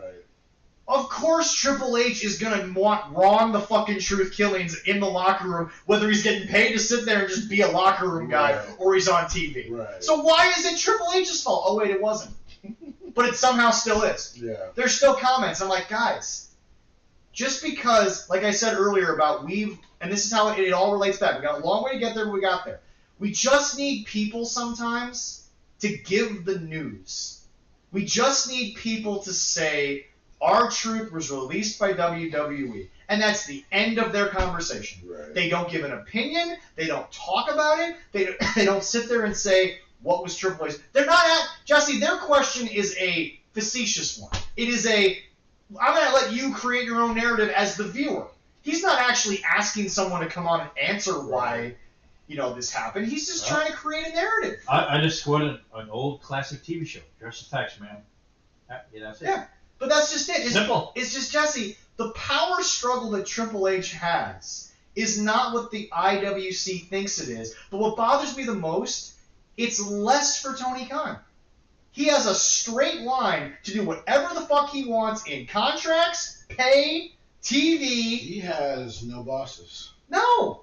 He's Vince, but supposedly not as crazy. Because Vince, after 2000, Vince had to answer to somebody. Those were the investors. Well, that's why I think if WWE wasn't publicly traded, ECW becomes what Shane McMahon wanted it to Right. be, a streaming service thing. Right. But all of a sudden, TV networks want to get involved. Right. Vince has to get involved because that's where the investment is. Right. Tony Khan has none of that. His father apparently wants nothing to fucking do with it and just says, good job, son, and moves on. Right. So, what bothers me, and we will get to wrestling, but this has to finally be said, and it's on the internet so that you guys can relate that somebody was saying it other than Jim Cornette. He has no strings attached. And while while sometimes it gets you sued by a former crew guy, that's John Moxley's a fucking moron. No straight chance like Pinocchio. But it's just, guys, Jesse would hope and pray to have a band that is of the level of an Aerosmith, and they just listen to you, Jesse. They do whatever you say. They they write the song as they do. No offense to your current bandmates, but they know they're not Aerosmith. No one in your bands are gonna claim they're Joe Perry. No, let's be clear. That's a lot of ego. Man. Yeah. But you know what? They're great live. Oh God, I've seen them. But no, Jesse. I'm saying the talent of Aerosmith, not the attitude of Aerosmith. The talent of Aerosmith. No ego. They do whatever you say. They listen. I mean, you would kill for this. Yes, we would. The problem is usually with all that talent comes a lot of ego. But hold on, Jesse. That's true in wrestling too. But these guys are all saying Tony's the best thing since sliced bread. So the talent clearly is going to do whatever he says. If you see the guys saying that and what they're getting paid, it makes sense. But that's what I'm saying, dude. Right. Nothing against the wrestlers. Get your money. I'm proud of you. I'm happy Right. for it. But Jesse, some of those guys in ROH are making $85K a year Right. to wrestle part-time. Right. Full-time jobs with benefits don't fucking pay that. I'd be saying the nicest thing in the world if somebody's paying me that shit, and I do half the I'm not work. gonna lie, even at $75K. we're still arguing. All right. There's a number where you can buy Jesse's silence. It ain't 75K. 75K is not that number. All right. Do we get? Now, if you are annually paying me per year like 20 mil, I might shut the fuck up every now and then. Oh, more than 3 numbers then. I might be in a meeting with some reporters and they ask me some shit that I probably didn't agree with, and I'll just be like, sometimes, people have thoughts and things happen. Next question. So now that we've done the jokes and we put the topics out there before we start the wrestling, I will now open the floor to you two fine gentlemen. Why, and in all honesty, Leroy, avoid the easy, low-hanging fruit of Tony Khan's dumb shit. I want an honest answer from the both of you. Why does Tony get a pass where Triple H doesn't, when Triple H has the harder road and still wins? It's just, here's the thing. It's just a subset of people who, because it's not, I keep saying that, and it's just to be real, because it's not WWE, because it's not Vince McMahon, because it's not WWE, they're always going to over-defend Tony Khan. And then, luckily, what I'm seeing online is enough pushback from people who watch everything that go, no, this is not acceptable. I want AEW to be consistently good, which means, guess what? Tony Khan has to be able to take constructive criticism about his show, because, guess what? It's a fucking show. Shows always get criticized. That's a part of the entertainment business. That's what, listen, I still remember one of the old adages, he had been through a lot of shit, and one of them was to the comedy special. And he was like, what the fuck is a critic with someone who can't do what you do? And I remember he did an interview, and the black journalist told him, he was like, the fact that you simplified that because 2 people overly criticize your shit is the saddest thing I've ever seen out of you. And he kind of got after him on that, because he was just like, fans are fine to criticize you, because guess what, man? They paid for that fucking salary. So if they're watching your movie and they're like, man, this just didn't work for me, this, and this, as an artist, you should be able to constructively go, all right, that's some shit. We'll take. And the saddest part about what you just said is, and this is a fact. No, it's the same thing with wrestling. Well, no, it's not. And here's why. The saddest thing about what you just said there, Tony Khan doesn't have that. He doesn't have critics because they're not paying him. For the first time, of course, and I mentioned it last week, was the first time I see him interact with a sicko about something, and basically in every which way told the sicko to not be a sicko. And that was like, well, my buddy doesn't usually watch this, he prefers to watch WWE, blah, blah, blah. Didn't want to go to a show. I'm trying to make sure he goes to a show, but now I don't even want him to go. What should I do, Tony? And Tony was just like, no, we welcome everyone. Invite everyone to the show. That's fine. Because guess what? He even knows there's cracks for me. But anyway, Leroy, now I want to ask you this question as the same question? Pretty much the same question, but yeah, it's like, once again, as somebody who prefers a certain thing, but also knows the health of the wrestling business, is now sadly very attached to the AEW product. Why is Tony Khan not criticized, in your opinion, or is it just kind of a doubling down of it's just because he's not Vince? Or do you have a different take on it? Well, I do. One, he's not Vince. Okay. He doesn't. I don't know why these people are babying him or covering for him, or they're just that butthurt about Vince that they're still going to keep protecting him. He doesn't deserve to be protected. He needs to be at the same level as Triple H, be as criticized as much as Triple H, and learn from that, but he has never done it. I know I bring this... It's just... No. It's the sickos or whatever and the other people that are hating Vince. I know I bring this up a lot, and we'll try to keep this very brief, but we'll try to get very into it because I think it matters. Jesse, right now, there's, with what he just brought up, Triple H and Tony Khan, right now the biggest thing in sports that probably relates to it is Caitlin Clark and Angel Reese. What is Caitlin Clark doing but answering every question professionally, sometimes not getting it done in the court, and taking all this criticism, mostly from WNBA players, but, yada, yada. Meanwhile, Angel Reese is who the media and the players are trying to prop up, but she's not backing it up. She had, for God's sake, somebody was talking about her 100% shooting percentage the other day. She had one shot. Yeah. One shot.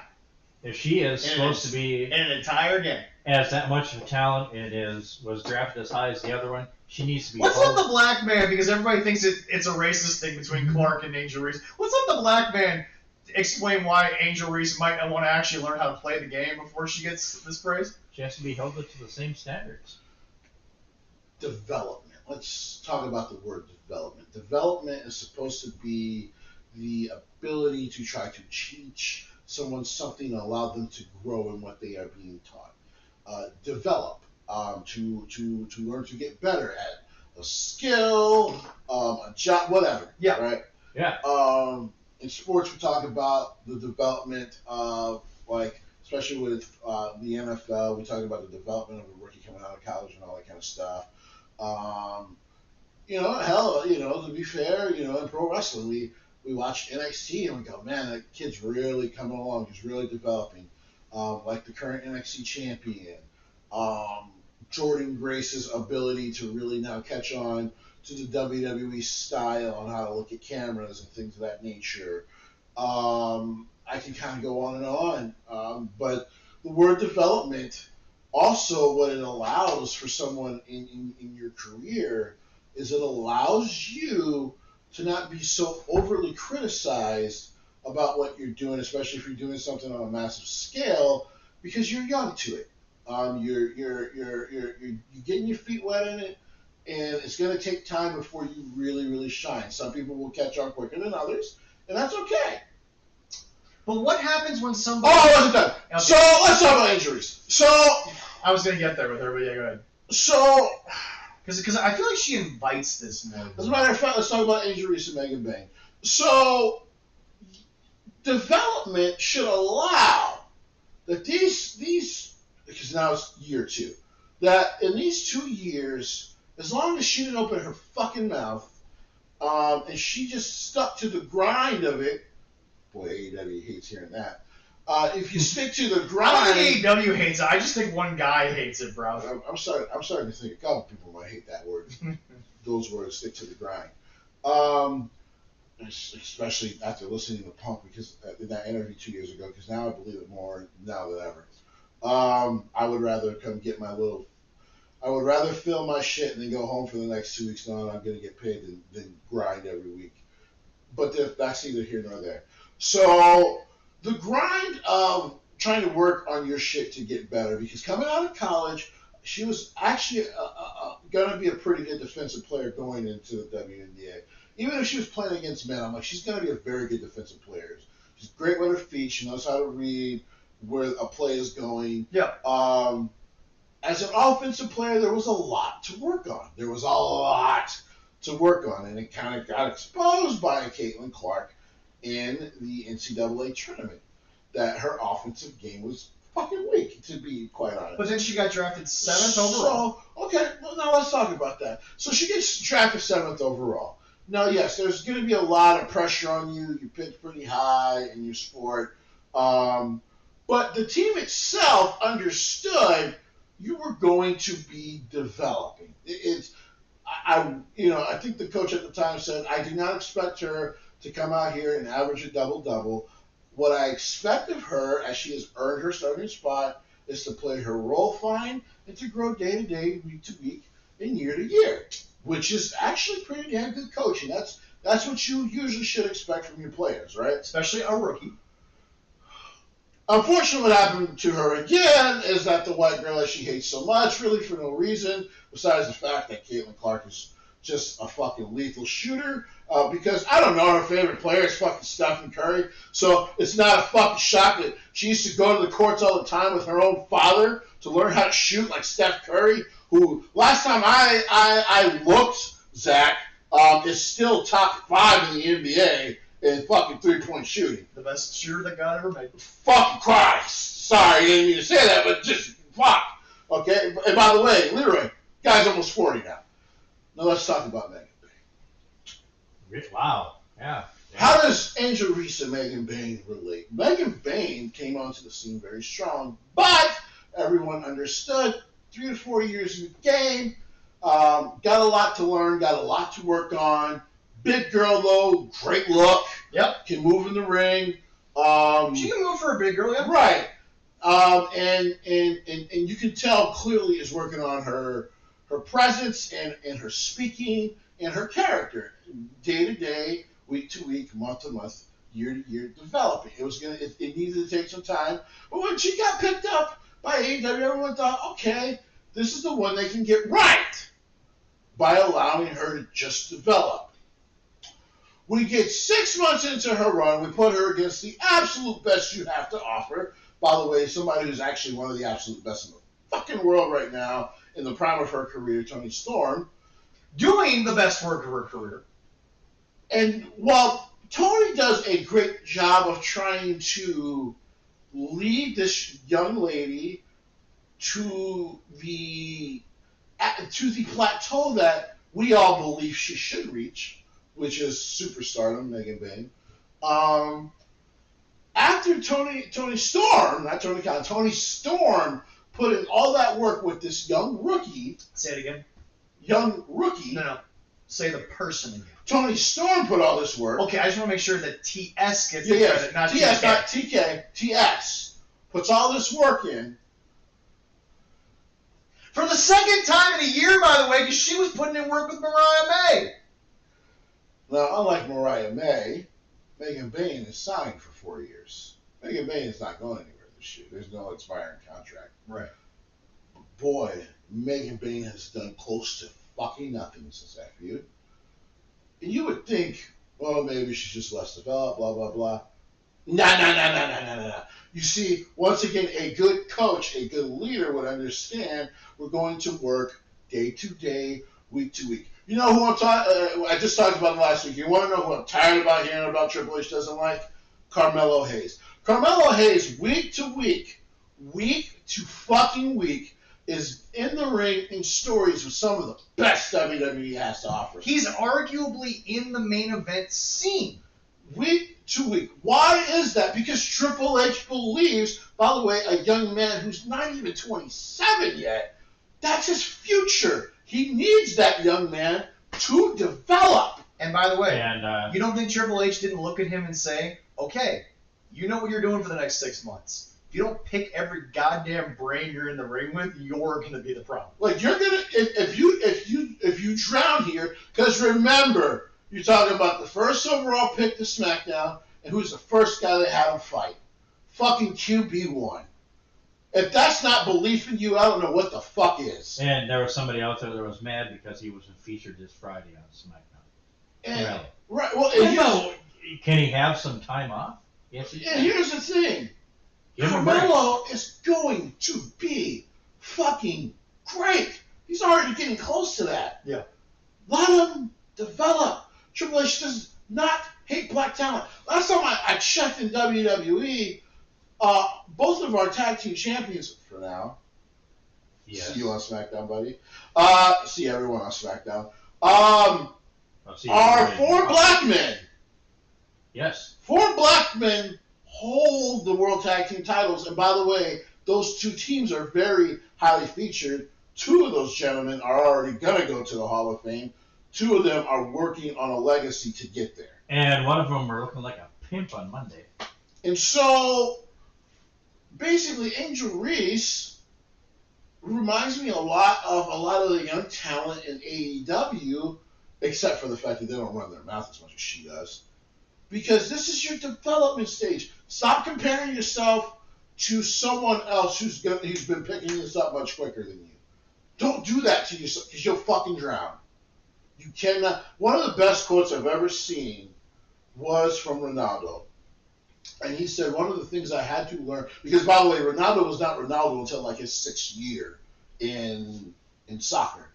And then Not only that, but like people were like, because this is how international soccer fans work, they were kind of wondering why this guy right for those first 6 why years. why is Real Madrid pushing this young guy so fucking much down their throat. He barely scores goals. Yes, he's developed into a really great passer, a really good footman. Like he does read the field, but he cannot score, right?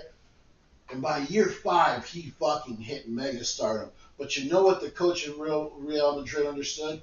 Development. We knew this coming out of when he was coming out of high school. It was going to take time. But development. Give him time to breathe, grow, work. And he's going to get there. AEW fans, and this is just real, by the way, as we brought up Angel Reese earlier, have not allowed this young talent to fucking grow. Think about it. They re-signed him to a big money deal, gave him a title right away. Where is he? Guess who I'm talking about? Wore the TNT title right away, but now is doing nothing. Guess who I'm talking about? Who used to dance next to Chris Jericho and now does fucking nothing? Oh. Yeah. There's a few of them. Development is crucial. In AEW, injuries fucks it up for herself, but AEW fans fuck it up for the wrestlers all the time. They don't allow development. And this is why I get mad at the WWE fans sometimes when they start to lose their patience. Carmelo Hayes is going to be just fucking fine.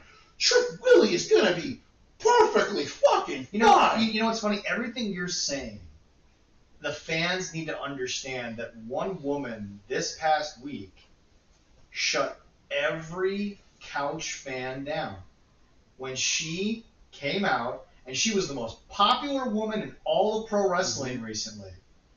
Her name is Chelsea Green. Yeah. And what did Chelsea Green just say she wanted to do, Jesse? How dare a talent want to lose? But she wants to make a moment. Right. She wants to make it special. Right. Because she knows that wins and losses matter if you've done the right work, if you've put in the time and the effort. Correct. And people are like, why would Chelsea Green do that to herself? I'm like, because that girl got in this business and started making a hell of a lot of money. You all put her on a pedestal, but she was making money on losses, and you guys didn't even know it. It was insane, the fact, because I want everyone to really think about this. She was the only talent on a Tough Enough season to not get signed by WWE. And now they're all gone. Right. None of them are there anymore.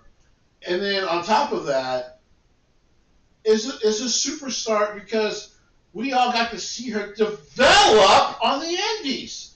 And that's why everyone ended up falling in love with her.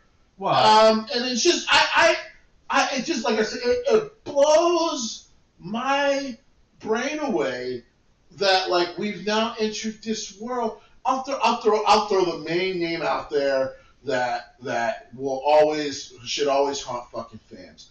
And that's Rhea fucking Ripley. Because everyone thought Vince was trying to bury her because he wouldn't let her really wrestle. She just kind of did spots, got to join Edge and all that. And all of a sudden, Triple H came back and went, I think you guys forgot about the fucking 40 years of work I did with her.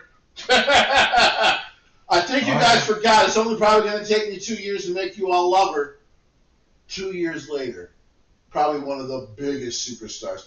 The last one, I'll give Vince credit for. Because I didn't see him doing this. But he did it, and it worked. Bianca Belair. He did some fine stuff in NXT. Never won the NXT Women's Championship. I'm going to fucking make you swim with the sharks. Because I don't have that many women active right now during this time period, and that was the COVID period. Yeah. Let's see if you swim. Yeah. Because if you can't swim with Bayley... Now, okay, I want to point this out. Look, there's too much shit going on in the world. I don't want to make this racially sensitive, but let me just be very clear, Jesse. If we talk real, wasn't that what Martin Luther King was really asking for? A shot? It was opportunity. Opportunity. Yeah, it was opportunity to prove what to you live were. or die by yourself. Correct. And fucking Bianca not only swam with sharks, I gotta admit, she might have ate a couple. I think she did. She's been phenomenal. And, even now, she's we've talked about turning the heel, but, She's like, I don't know how to do it. Because I don't know how do I say these terrible things to young fans when, like, now they're one of the reasons I get up every day to do this job. Once again, Triple H has been handed something that he knows he never had in his era, and that's, holy shit, uber talent, but where is the humbleness coming from? At some point, y'all got to get an ego somewhere, right? Well, Chelsea, right? I mean, Chelsea right? coming back has done stuff on her own. Well, but that's what. And doing, I mean, well, but that's the thing. I just saw a short video of her at a Fantix this last weekend, and this mom had a brand new little baby, adorable, beautiful little girl. She's here, and she's like, "You want me to hold this baby?" I'm like, that's incredible how much the fans love Chelsea Green. In that moment, you saw it in her eyes. She was never even this big on the Indies. She knows what she's become. Oh, and that's by losing. She was loving it. But that's by losing. And by the way, people were like, they'll never put that U.S. championship on her. She was the first champion. Like, well deserved. It was one of those things, and that's why every time, like, I want to maybe lose my faith in Triple H book, and I always go, you know what? The man has found a way to make things work. This has not Vince in the 60s, who just clearly does not give a fuck about us. But remember, she shuts down all the sickos because she's A, from their world, and B, you guys fell in love with Chelsea Green not because she won 17 belts. Right. It's because Chelsea Green has done something that you will remember long past title reigns. Oh, that's right. She's got more moments than anybody else on the roster. By the way, she did a lot of that in TNA, too. Yeah. Oh, yeah, she did. Yeah. Hey, quick question. When was the last time you heard about a wrestler keeping a job for over a year, just showing up and wearing a fucking bridal outfit and fucking bad makeup? She's about it. He's the only one. But she made it work. But she was entertaining as shit. Yes. Oh, she is so entertaining. I love Chelsea. And by the way, as we get ready to get into the wrestling, and this is why I will always blame the sickos. If you want to know one of the biggest problems of the way Tony Khan is because you guys allow it. Because if you guys forced him to actually think about development and all that kind of shit, AEW would consistently be better. Yes. It would because as Leroy fucking pointed out brilliantly earlier, the rosters are more than comparable. They are very good. You have Okada. New Japan would fucking die to steal one of these rosters right now. You have Okada, who can still physically go. He's not broken down. No. You have Will Ospreay at his physical peak. Yes. You have Kenny Omega, whose star couldn't be bigger even with injuries. I keep saying, like, I might not like Jon Moxley right now. But there's a reason I was so enamored with the way he carried the company during COVID 3 years ago. It was fucking impressive. Yeah. Because even by beating all those competitors, he really gave Tony a chance. If he was a good booker, you could have built a monster main event scene the way Jon Moxley did it, he fucking didn't do it. You should turn your light on over there. Oh yeah, I'll do that in a second if I'm starting to get dark over here. But yeah, it's a little bit. It's getting kind of. While Jesse turns on his light and we switch over to the wrestling, he's gonna need a little help here in a second because he's gonna be shocked by what I'm about to do after we come back from commercial. After a little sponsor, or we like to call BetterHelp.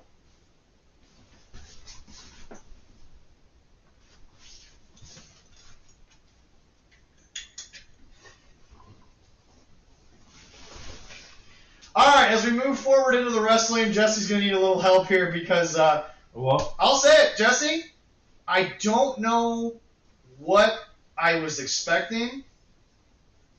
Hangman opened the show and he did a really good job. This was well done. This, like, honest to God, I'm just going to sit here and I'm going to tell you, I'm still worried about the match. So are you. We all are. But so are you. Yeah. I am too. But Jesse, there was no greater example of know your audience than this. He knew where he was. He knew what to say. I didn't realize he could speak Spanish, so I was impressed. Jesse, I'll say this much. Even if he rehearsed that, he came off legit. Correct. They believed him. Right. And so did I. Right. This was real. This was Adam Page. Yeah. I'm actually not going to sit here and find any fault in it because no, I'm okay with this. Right. It took you going to Mexico. There's my one jab. It's like it took you going to another country, but like that's what you want though. To be fair, it helped some other Americans to go to Japan and help them out. Yes, that's true. It can help. But I'm just saying, like, no, I'm willing to admit I saw that, and my first thought was, well, damn, okay, you got this. Right. In this moment, you have that audience in the palm of your hand. They didn't walk a translator out there. They didn't do anything. And honestly, I think that might be why partially, and I'd love to ask him someday, that might be why Eric Bischoff kind of took the mic from that translator that one time when they did Raw in Japan, because it was just like, this is taking too long letting this guy fucking just, all that stuff. Sometimes you can't do that. But it's just, no, I will say it. And like I said, I'm going to let you analyze it, but I'm going to be honest from that perspective. I don't have a problem with that. This was good. I dug this. This was beautiful stuff. Guy went 5 minutes straight being a white dude from West Virginia and spoke fluent fucking Spanish. He must have learned that in school. I really. He was a school teacher. I am. Like I said, I'm rooting for him, man. We all are. We all are. I don't care what anyone say. We're all desperately rooting for him. There's a lot of people across this country that are. Because I need something fresh in AEW in this main event scene. And right now, Hangman really is the best we got. And we don't have to wait for Darby. Like, he's really the best we got, and I'll take it. It's like this comparison is gonna sound weird to people, but I still remember when Alberto Del Rio won his second WWE Championship. Okay. When he came back. Yeah. And at the time, because it was so much Brock and all this shit, it actually felt like, you know what, I'll take it. You know what, you had to go away because you were being a fuck up. Let's see what you learn. They repaired you with your guy Ricardo. Let's go. All right, let's go. Let's do it. Yeah. Because WWE just needed something fresh. And for the first 2 months, it was good. And apparently, he decided to be abusive to Paige, and all that went to shit. Well, but yeah. Yep. I'm really hoping that they go ahead and let this guy take charge again. If he comes out like this, right? If he comes out and he tells me a story and he's just himself and he's not fake fired up, because I don't think he was fake here. I don't think he had to find a way to fire himself up. I think he believed in this. Right. If that guy comes out, I'm okay with this.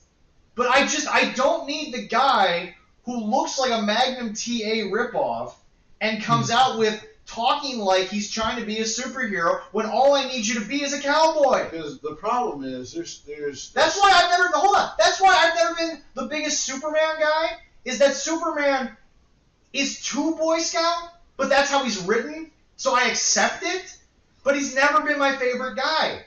I like the superhero that comes out and basically is just like, I mean, dude, everyone can hate on him because he's kind of, because he's not as pushed as Superman and Batman. Dude, the Flash is who he is. At least the Wally West version is, he's kind of an arrogant son of a bitch. Right. Because that's how Wally West is. Right. But he's real. All of his stories come off as that's Wally West. Right.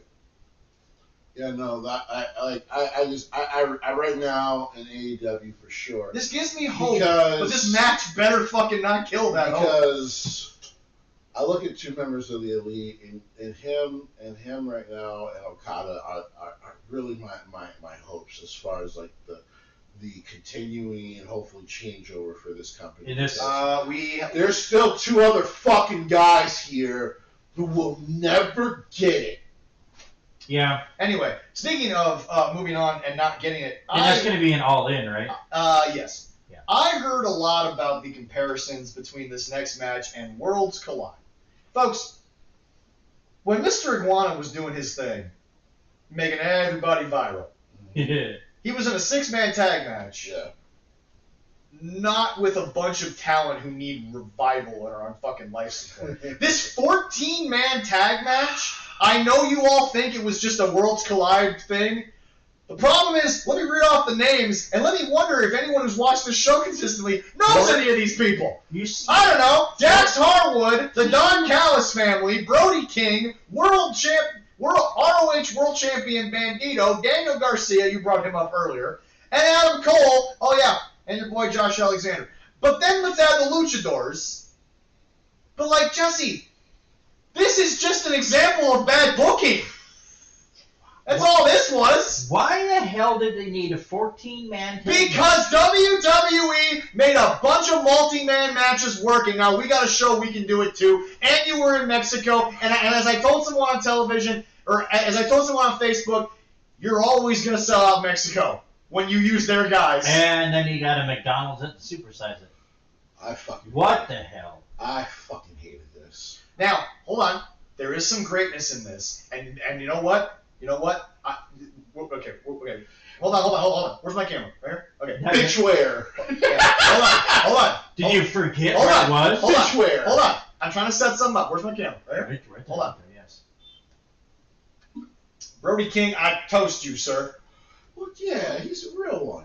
Yes. Brody King is a real one. Fuck Ice. But yeah, no, Brody King is a real one. And I'm not even really mad at the guys at Ice because they are kind of just doing their job. But at the same time, cheers to you, sir. Yeah, Yes, definitely. Fuck him. Here's the thing. That was the only good redeeming part about this match. I fucking hated this. There is no reason, and you know what? People keep wanting to call him the scum of the earth, but by the way, everyone's praising him. Was one of the biggest AEW fans out there, and that's JD from New York. But God, I saw something in passing that he said about this, and he was dead ass on.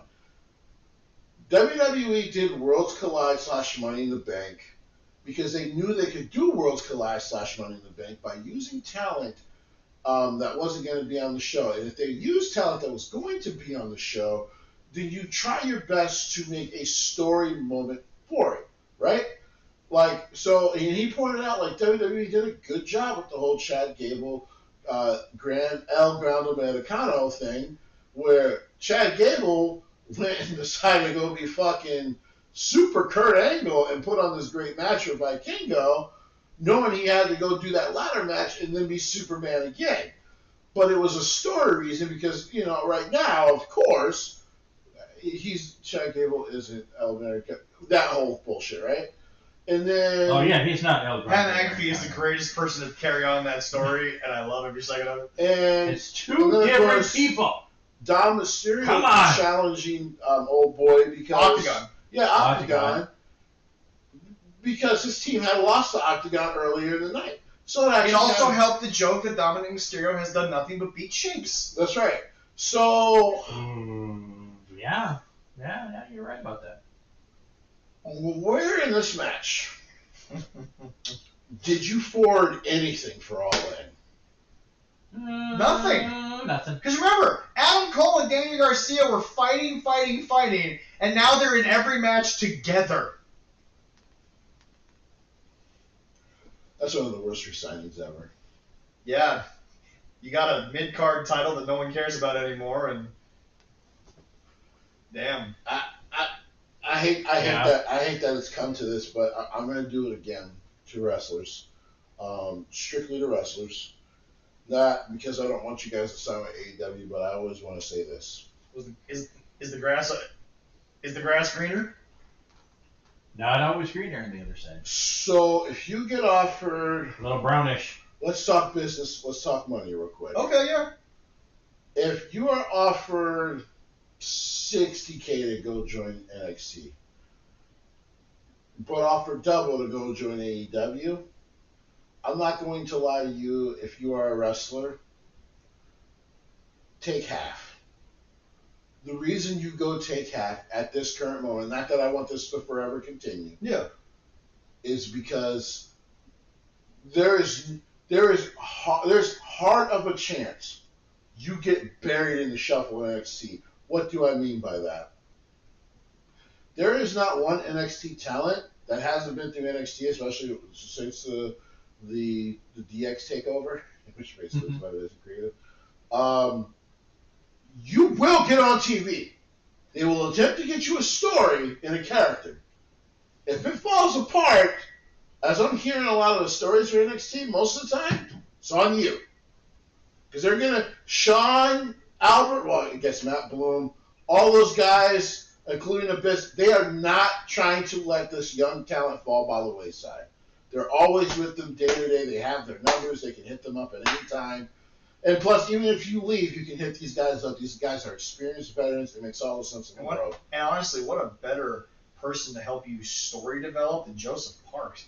Right. And so, like, because right now, if you go to AEW, you take that 120, you might come in with some hot shit. You might do some cool shit in the first few months. First 6 weeks. Yep. Fuck it. Let's be real. The first 5.5 weeks. Yeah. And then Brand new pretty toy. you end up in Ring of Honor doing a whole lot of nothing. And then you're doing a whole lot of nothing. And then your contract runs out. But you just sat a year and a half before that happened. So no one fucking remembers who you are anymore.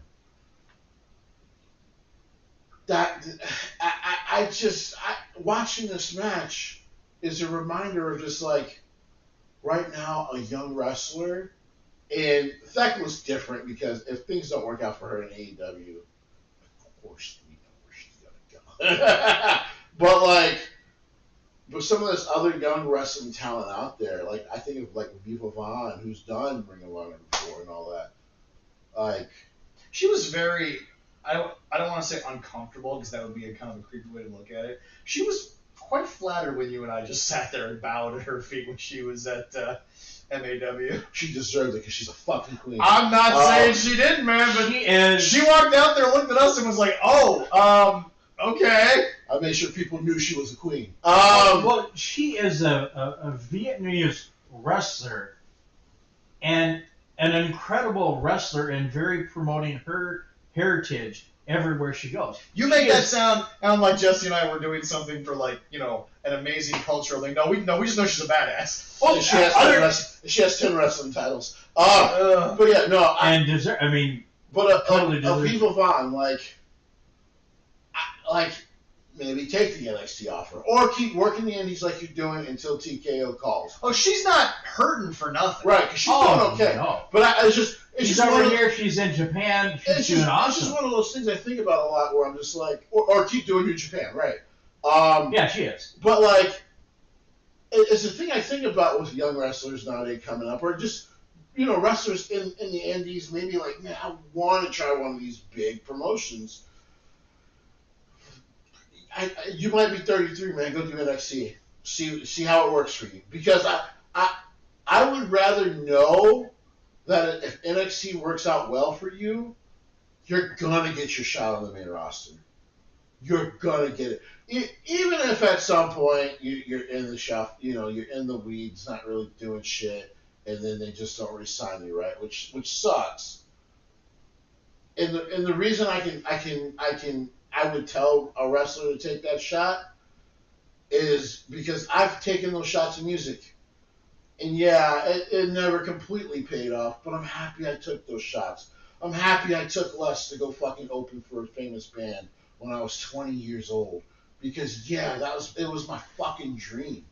Yeah, do I have money to show for it now? No, but I have experience. What? And for those of you wondering out there, and I'd like to put this out there because I don't know if this was the one you were talking about because you've done it a couple of times, but folks, before they were, and I'll say it because I watched them and it was the closest thing to a religious experience I've ever had. Before My Chem was My Chemical Romance, Jesse opened for them when they first came to the Midwest. Opened for them, and it was a great time. Did we end up taking off like MCR? Absolutely not. But no offense, Jesse. We fell apart 2 years later. Jesse, I love you. You're not Gerard Way. And no, right. But it's one of those things though. Take the shot. It's regret. If you don't do it, then you're gonna look 5-10 years from now. You're gonna go, why didn't I? Thank you for that segue, Leroy. Because as we move off this 14-man car wreck, take the opportunity. You might regret it, bro. I understand it was Okada. I get it. Mm-hmm. But boy, is there a more missed opportunity than Mark fucking Briscoe in AEW? Oh God, yes. I saw a clip of this too. I'm not talking about what happened on this night, but it's like Mark Briscoe is a preliminary talent guy right now. Reasons I will always hate Vince McMahon. They could have signed the Briscoes 10 years ago. Yeah. And Vince wouldn't do it. Well, no, because remember Jay did the promo one time that they were offering him, it was like $125,000, and Jay was like, I can make that landscape, and I'm like, but this is the Briscoes. You only offer them $125,000? But yeah, so he lowballed them. Yeah, exactly. Like, bro, just do $250 each for them and let them go. They would have been legendary in WWE. Oh yes, they would have been. Because I remember Vince for years talked about, I miss the Bushwhackers. Because with those guys, whether I had them winning, but you had them, but they were more updated. They were the Attitude Era Bushwhackers. The problem was because Vince's thought was, that's true. I used to have this team that always brought kids to the arena, which was the Bushwhackers, as you know. Yes. Right? My son had a great time at right. the AEW show. And so, yes, were the Briscoes for kids? No. But if you wanted to pack your arena with motherfuckers that just wanted to see motherfuckers go wild, that's why you bring in the Not Briscoes, to mention man. the fact, everyone's like, oh, Vince would have dumbed down the Briscoes. And I'm like, maybe a little bit, but let me be very clear. You would have given Vince McMahon, at his peak of stupidity, access to Papa Briscoe. Actually, would have been a lot of fun. And that chicken farm.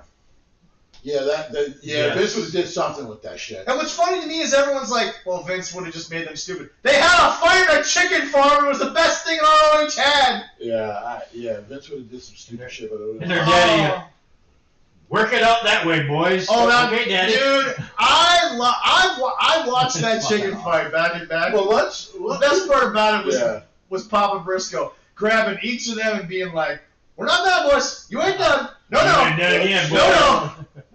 Let's talk about what happened after his promo.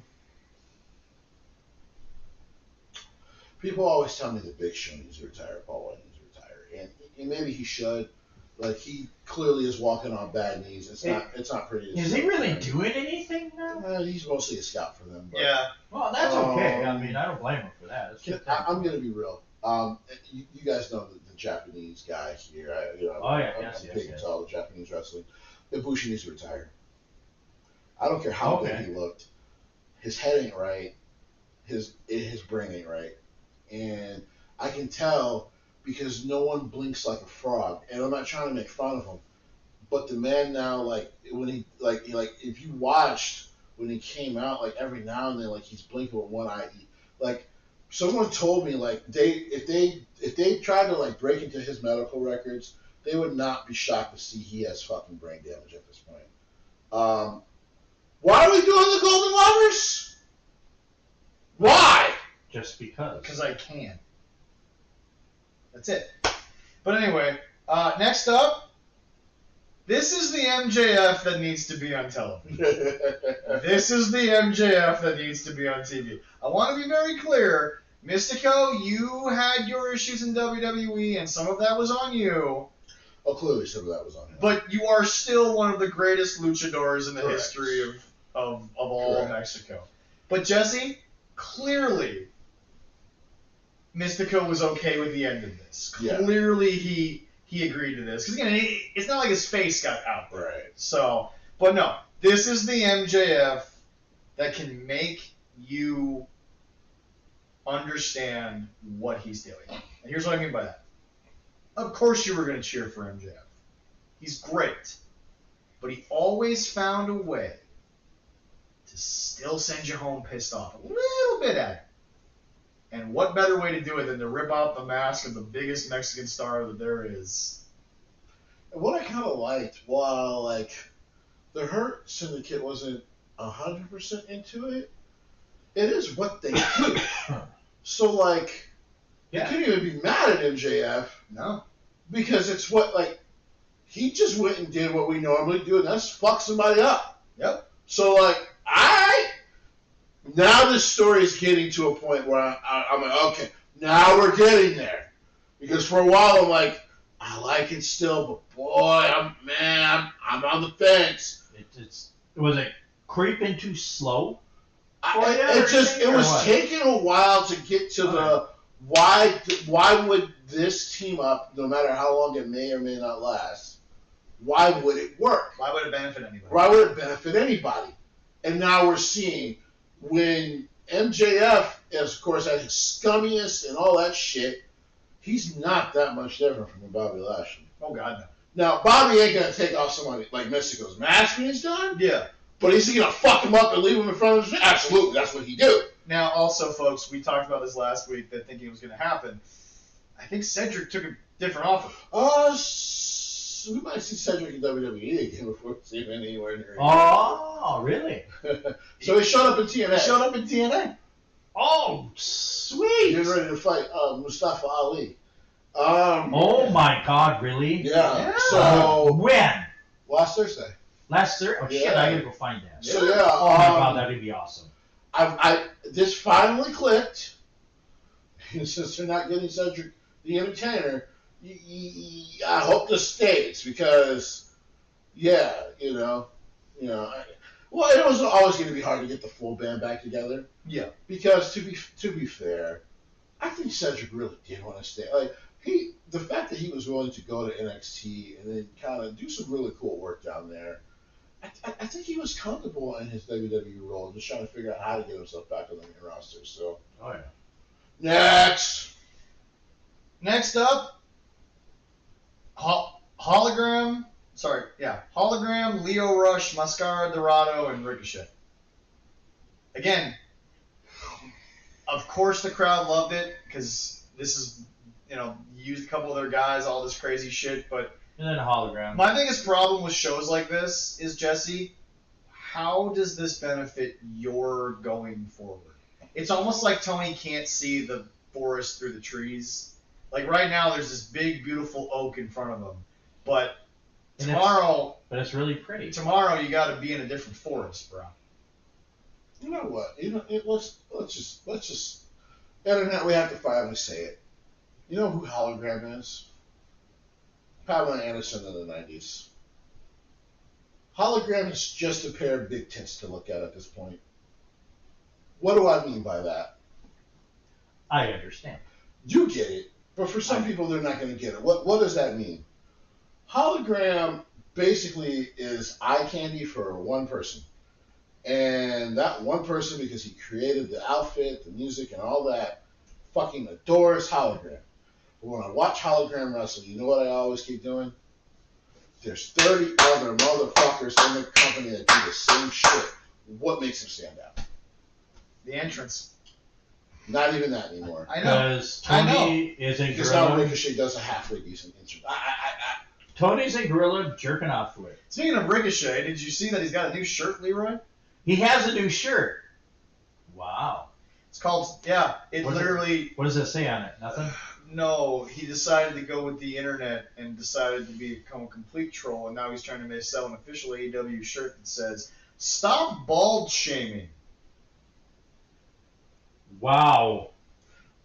I wonder why. Is he offended? I wonder why WWE didn't use your ideas. I wonder why WWE decided that maybe you weren't understanding. It's still one of the best fucking jokes I've ever seen. Is someone bringing up that picture with Braun Breaker and Ricochet out an indefinite amount of time and going, damn man, I wonder when we'll see Ricochet again. I did like that one. I did. I'm like, that guy can keep bringing that shit up every Thursday morning. It will never not be funny. That'll be good.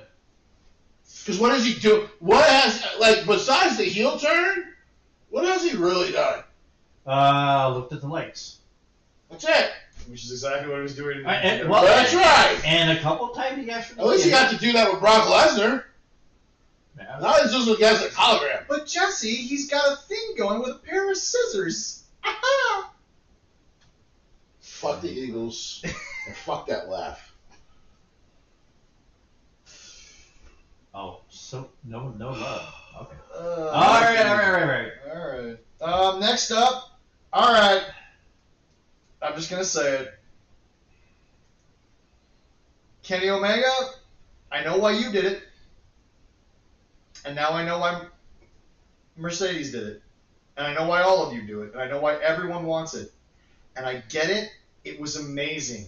It was a photo that will live in infamy in the world of wrestling, and it is one of the greatest photos that every single person in this business who loves it knows. Mercedes Moné, you are not Ultimo Dragon. Can we stop this shit? Can we just stop this shit? And no, I ain't a hater of Sis, who's on her biggest run and all this other stuff. You said you were going to develop young ladies. You said you were going to make the division matter. No.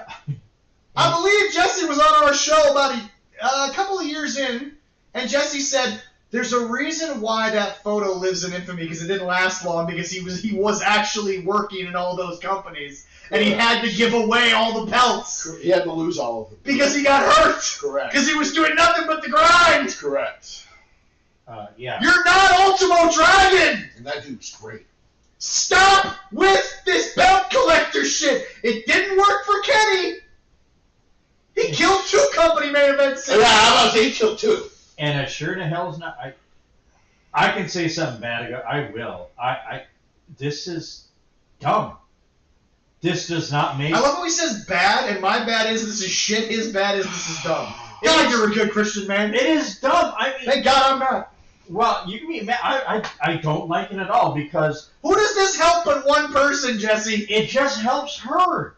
It doesn't do shit for anybody else. Does everyone realize she's still going at the AEW Women's World Championship at All In? And I'm going to be pissed as hell if she gets that title. No, because somebody forgot that this past week, one of the interviews that I skipped over because we were going to get to it on this moment was Athena. Yeah, it'd really be nice to be on the All In card. I'm like, the person who still has the belt from that photo doesn't have a match for the event from that photo in her home state from that photo. It's a... Jesse, they're black, so I'm gonna let you take that one. I'm out of words here. Jon Moxley, like, he'll have segments on the show and they actively piss me off. Yeah. Because I know he's better than what he's doing right now. Yeah. Like, I know he's better. We've seen better. Like, it's there. I've seen Jon Moxley do better things with a plant as his sidekick. I am starting to believe that's true. Yeah. that I was completely wrong and everyone has been wrong about Mercedes Moné. What do I mean by that? Not that she's not an excellent performer, because, dear God, to give her all the credit in the world, Eddie Guerrero probably can only smile when she's in the ring. She's phenomenal. But when it comes to the promos and the want for things to be better, when it comes to why she does what she does, right? Yeah. It's dumb isn't a good word. It's mind-burningly fucking, I'm trying not to use the R word, but it's mind-boggling fucking stupid. You didn't build any division. As a matter of fact, you killed 2 of them. Sorry, I lied. Yes. You killed 6 of them. Yes. 6! You're still collecting belts. New Japan finally forcefully took one off of you. Guys, quick question. Does anybody know why JBL had that great WWE title reign? Oh, that's right. Eddie Guerrero said that's the guy I'm losing to. Can I throw out there once again? I love Bayley. Yes. Don't you do it, girl. TKO needs to give her a raise. There's not even a question there. Yep. And I am sure Nick Khan understands that more. He's a better businessman than me, so there's no doubt in my mind he understands this. Yep. Girl, you better be bringing offers from New Japan to get your money. Do not do it. WWE, I know at times it feels like sometimes you are circling the wagons, my dear. But if you're looking at this shit, you would be you should be disgusted. Bailey is the main one out of the four horsewomen that's always been willing to sacrifice for other women in the division. Funny that you brought up all that. And she has. Becky wins one title in a year and she's Hogan. But this bitch is celebrated? Go fuck yourselves. I agree with you. Next. I love that I sit here because I always get to flick off the camera and flick off Leroy at the same time. Oh, you're a fucking prick. You set the camera up, not me. But well, no, when he gets closer to your face. but no, right. but no. Before we go on, I'm like, guys, I started the segment. Jesse explained it. Now I'm gonna end by saying it. He was called the last dragon for a fucking reason. There is no one else like him again. And do you want to know why most guys who actually get the business don't do the run that he did? Because it fucked him up. Yes. Oh, it ruined his career. Yeah. That photo was the downfall of Ultimo Dragon. He was working too many promotions. He was working too many nights. Okay, well, literally ruined his career.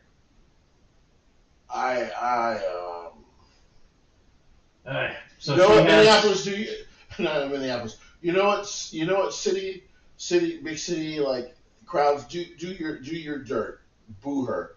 I can't take it. The anymore. fact that people praised this as much as they did just tells me that you aren't paying attention. Right.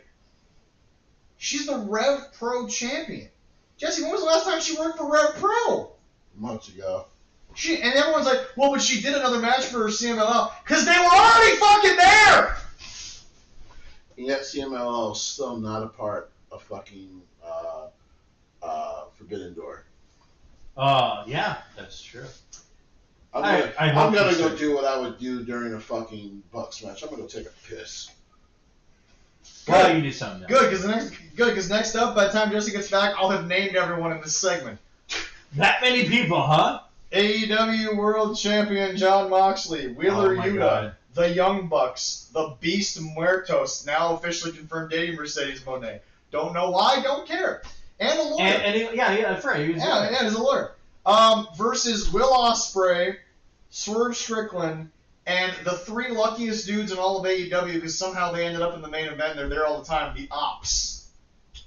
Because they're awesome. They are awesome. Yeah. But It helps Mojo be in the... But I still don't really know why they're all there. Because they had interactions with Jon Moxley. That's about it. Also love how this website continues to refer to them as the founding fathers of AEW. Is this the Monkeys? Well, yeah. The Monkeys Okay, keep referring to Matthew and Nicholas Jackson as the founding fathers, forgetting that they were the last ones to sign Yeah. before Kenny Omega. And one of the founding fathers is not there. Right. Yeah. Well, Yeah.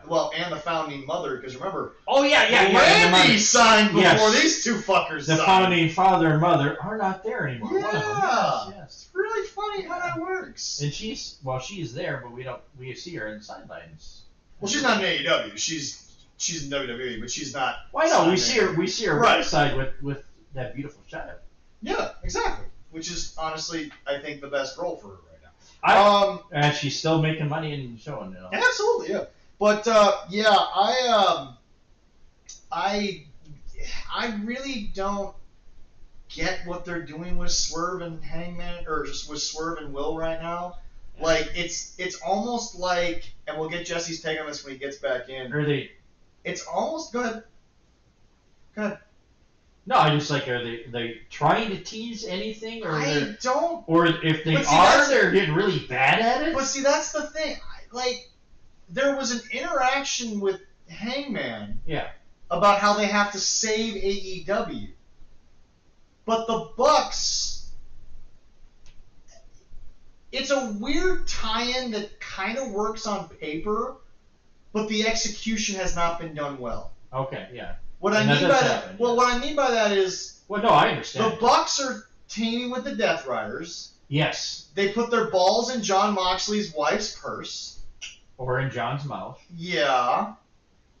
And Brandon Cutler is no longer seen or heard from, which might not be the worst thing in the world. It's good for him, maybe. I gotta double check with Jesse when he gets back. I'm pretty sure he's doing Dragon's Gate dates right now and actually wrestling. That's good. That's good. Yeah, he's actually wrestling. Yeah, but anyway, no, like I kind of get on paper. Founding Fathers, Death Riders, change AEW, even though the Founding Fathers have the ability to do whatever the fuck they want because they're EVPs. Swerve and Will got together and talked with Hangman about how Hangman has to win so that there's a future for AEW, and then the ops are there. Yeah. Don't tell me why they're there, because I don't really understand. Interaction with the Death Riders. They beat the Death Riders for the championships, and they're holding that, and they're holding on to that like a goddamn fish to a worm. They're holding on for dear life. Because that's the only story beat that's really keeping them around. The fish is hungry. Apparently. Yeah. But yeah, I don't really get why Swerve and Will were fighting the Death Riders and the Bucks, and everyone's gonna be like, well, but you just explained they had this interaction, and yet my response is, so why wasn't Hangman just at ringside? Well, I heard that the World Heavyweight Champion, without the World Heavyweight Championship, was in this match. Hangman Adam Page had nothing else to do for the night because he already gave the promo. Why didn't he come down and make this make a little more sense? Well, what I heard from again, on paper, this should work, but the execution is. I'm sipping tea. Well, I thought out of a juice box. From a review for somebody else, for some reason he was told he couldn't be at ringside with the Death Riders. But everyone's favorite useless bitch that we don't know, Marina Shafir, can do whatever the fuck she wants. Well, during this match, but then he showed up at the end. Let's talk about poison. So where was that stated during the show that he couldn't Brett, be CC, and that's what I'm wondering. Let's talk about poison. Brett, CC. No, not that poison. Okay. Because that was good poison. It was mediocre poison. Hey! For hair metal, they were good. They were pretty good for hair metal. Are we talking about poison from the Witch and Snow White? No. Leroy. Hold on, Jesse. Hold on. Jesse. If I may. Go ahead. He's talking about the poison. The poison for Cusco. Cusco's poison. Oh. No, because I just turned him into a llama. That's fair. That's because it wasn't the poison. And to be fair, being a llama was very cute. Let's talk about. It was also the first Disney movie that broke the fourth wall. Pro wrestling poison. Yes, let's talk about it. And that okay. And no, that's not the NWO, even though Vince made everyone believe that in 2005, right? Dixie Carter? She's close. Oh, okay. Vince Russo? Ooh, yeah. He would be category 1. I'm getting good. But you know who's category 1B? Super Kick Party! Oh, no, guys, please send this to them. Look at us. They're the Young Cucks. Yeah! We're such a big fan. Maybe Jim Cornette has to let other men fuck his wife. I don't know. I'm not going to ask him. It's his life. That's their life. Yes. And would not make him less of a man than these two bitches. Let's talk about these two. So, numbers, I don't have to explain. Every time they come on the TV, you automatically lose 300,000 viewers. Should let you know they shouldn't be on TV. But I mean, you are paying these niggas $12 million each because you're stupid. Okay. Number 3. We still don't know why they're back. Besides to join because they couldn't get it done, which I hate to tell all the still fans and former fans, they could never get it done. On their best day, And I was there for some of those shows. They can never get it done. As a matter of fact, my limp penis could get it done more than they ever could. A wrestling page, a wrestling page recently asked, whether or not we like it or not, they deserve to be up there as one of the all-time great teams. I'm like, they might be top 50. That's about it. Maybe, well, you know what? No, we could call them top 5 greatest teams. Maybe their wives told That's them, fine. "We're tired of you being home. Go work." Listen, if you have, but one of them doesn't work because she got fired. If you have the young Bucks, I know, but they don't want them at home anymore. They just want to send them. You know, it's cool. If people have the young Bucks as one of the top teams, that's fine. I'd also like to point out to your therapist that you also have Little Pony, My Little Pony on your fucking wall. You probably need help. On top of all that, right? Are we talking about brownies then? Why you gotta hate on the bronies? The bronies.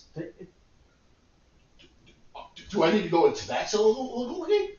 It's okay to be a brony. It is. You're a weird motherfucker, but it's okay. I've heard of worse things. Hey, listen, besides if you want to put a fake tail in your asshole and pretend you're a fucking horse, you do you, boo-boo. Just don't do it around me. That's totally different from that. Now, let's talk about why they are wrestling poison. This isn't company number 1 they've ruined.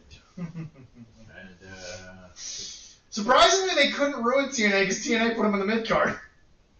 Is this a second? Pro Wrestling Guerrilla.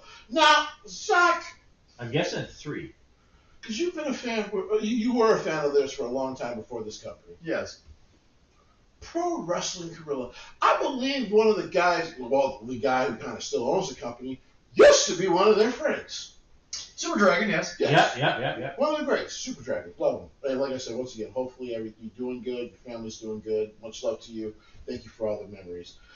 I would be interested in buying the company. That's a different conversation for a different time. But that'd be fun. Super Dragon.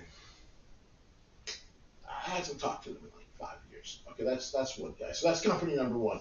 I'm still going to include TNA because though you guys may try to talk shit about Jim Cornette and everything he said was right, it wasn't that I couldn't sign you until your contracts were done, boys. And then when I did, I put you where you belonged in the mid-card. Well, but also remember, that's true. Let it not be forgotten, they quit TNA. Correct. Because they were... That's the loyalty of these two fuckers. They were whining about where they were. They quit and went to greener pastures. And you would think, well, New Japan was great for them. Before this last run, they had never been heavyweight tag team champions in New Japan. Junior tag team champions. They were the 3rd best tag team in Bullet Club. Correct. Yes. And the only reason they were brought in because of their friend was because of AJ Styles and Kenny Omega. And Cody Rhodes. I thought it was just mostly Kenny. Oh no, it was Cody had a hand in that because they won. New Japan wanted Cody's ass bad. And by the way, that paid off for them even though he was only there for like a year and a half. Because Cody had a great fucking heel run there. Now let's talk about the one that they hurt the worst. His former baby. Zach's former baby, Ring of Honor. Well, actually, just to be fair, they did win the IWGP Tag Team titles once before. But remember, that was the run on the way out when Kenny was kind of on the way out, too.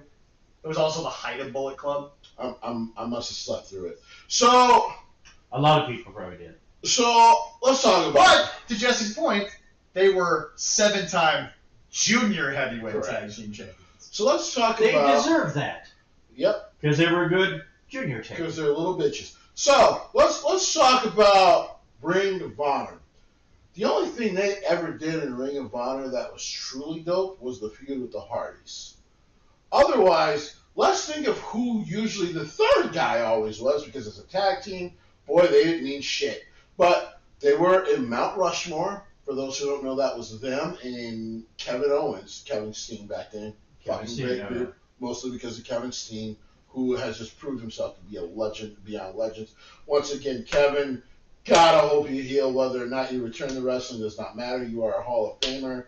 And I hope you can enjoy this time with your family. You're fucking great, man. All the love to you. We do love you, Thank you for everything you've ever done.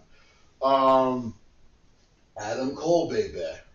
Yeah. Adam, once again, man, if things are regenerating properly, you're able to work out, and your contract is over soon, and no time's going to be added, get the fuck out. You won't have to cut your hair this time. Get out. Okay. I think it's up soon. And then there was one more guy. No, Adam signed for 5 years, bro. I thought it was close to being up There now. was one more guy. I took it all away to give it all away. They have shit on that guy, even though he's like the biggest superstar on the planet right now outside of Roman Reigns. He is the #1 baby. Definitely QB1. We love him.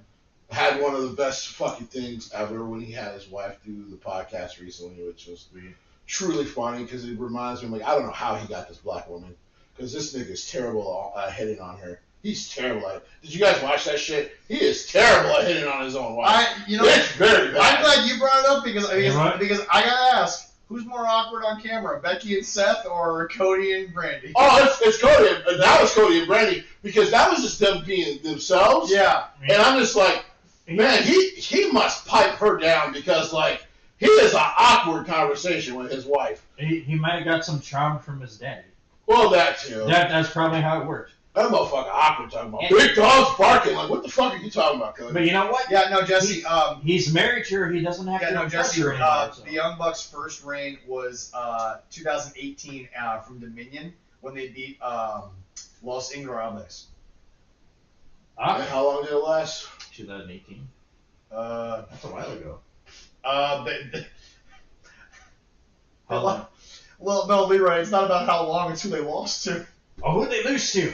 Their own stablemates, the Gorillas. Of course they did. Oh. Of course they did. And by the way, their reign was just about 4 months. Yeah, I must have stuff like that. So, in case anyone's wondering, how long did Gorilla have it? Their current reign lasted all of not even a month. Wow. So now let's because they won the vacant titles at Dynasty. Oh yeah. Let's talk about these guys. Do we need to? Cody Rhodes, CM Punk, Edge, Adam Copeland, whatever. Copeland, yeah, Adam. Because I will never call him Cope. It's fucking stupid. Just call him Adam. Adam Cole, baby. Yeah. Well, Daniel Bryanson has kind of admitted recently, Bryan Danielson, like he can't actually wrestle anymore. It was a really cool spot he did in Mexico after the show was over, post-show. He can't actually get in the ring anymore. His doctors have told him, you could die. So that's why I'm afraid of doing that bump, because he fell flat on his fucking back. Right, so he's done now. Yeah. By the way, Bryan, go back, get inducted to the Hall of Fame like you fucking deserve. Like he already is. He was inducted in the Hall of Fame. Where was it? In the WWE Hall of Fame. No, he's not. No, he's not. No, he's not. He has not been inducted. Because he left, remember, after the feud with Roman, so he still has not been inducted. Wasn't he? No. But in the next few years, yes. I would think the moment he wants to just sign that Legends deal with them, he's going in immediately. Well, the minute they offer him the Hall of Fame thing, yeah, boom. We know it's Legends deal. It's a Legends deal right there. His wife is in. He's not yet. It's the next couple of years. He absolutely will be, though. Oh, yes. In the next couple of years, I think. And Tony Khan has decided to get into a bed with these two guys. Not the guy now helping make WWE is making billions. By the way, two of them. Oh yeah. Making WWE make billions. Well, he was trying to embed one of them, that didn't work. Oh, by the way, side note, we have all learned there is a story out there, and it apparently is a real story. He did try to recruit Brock Lesnar. Yeah.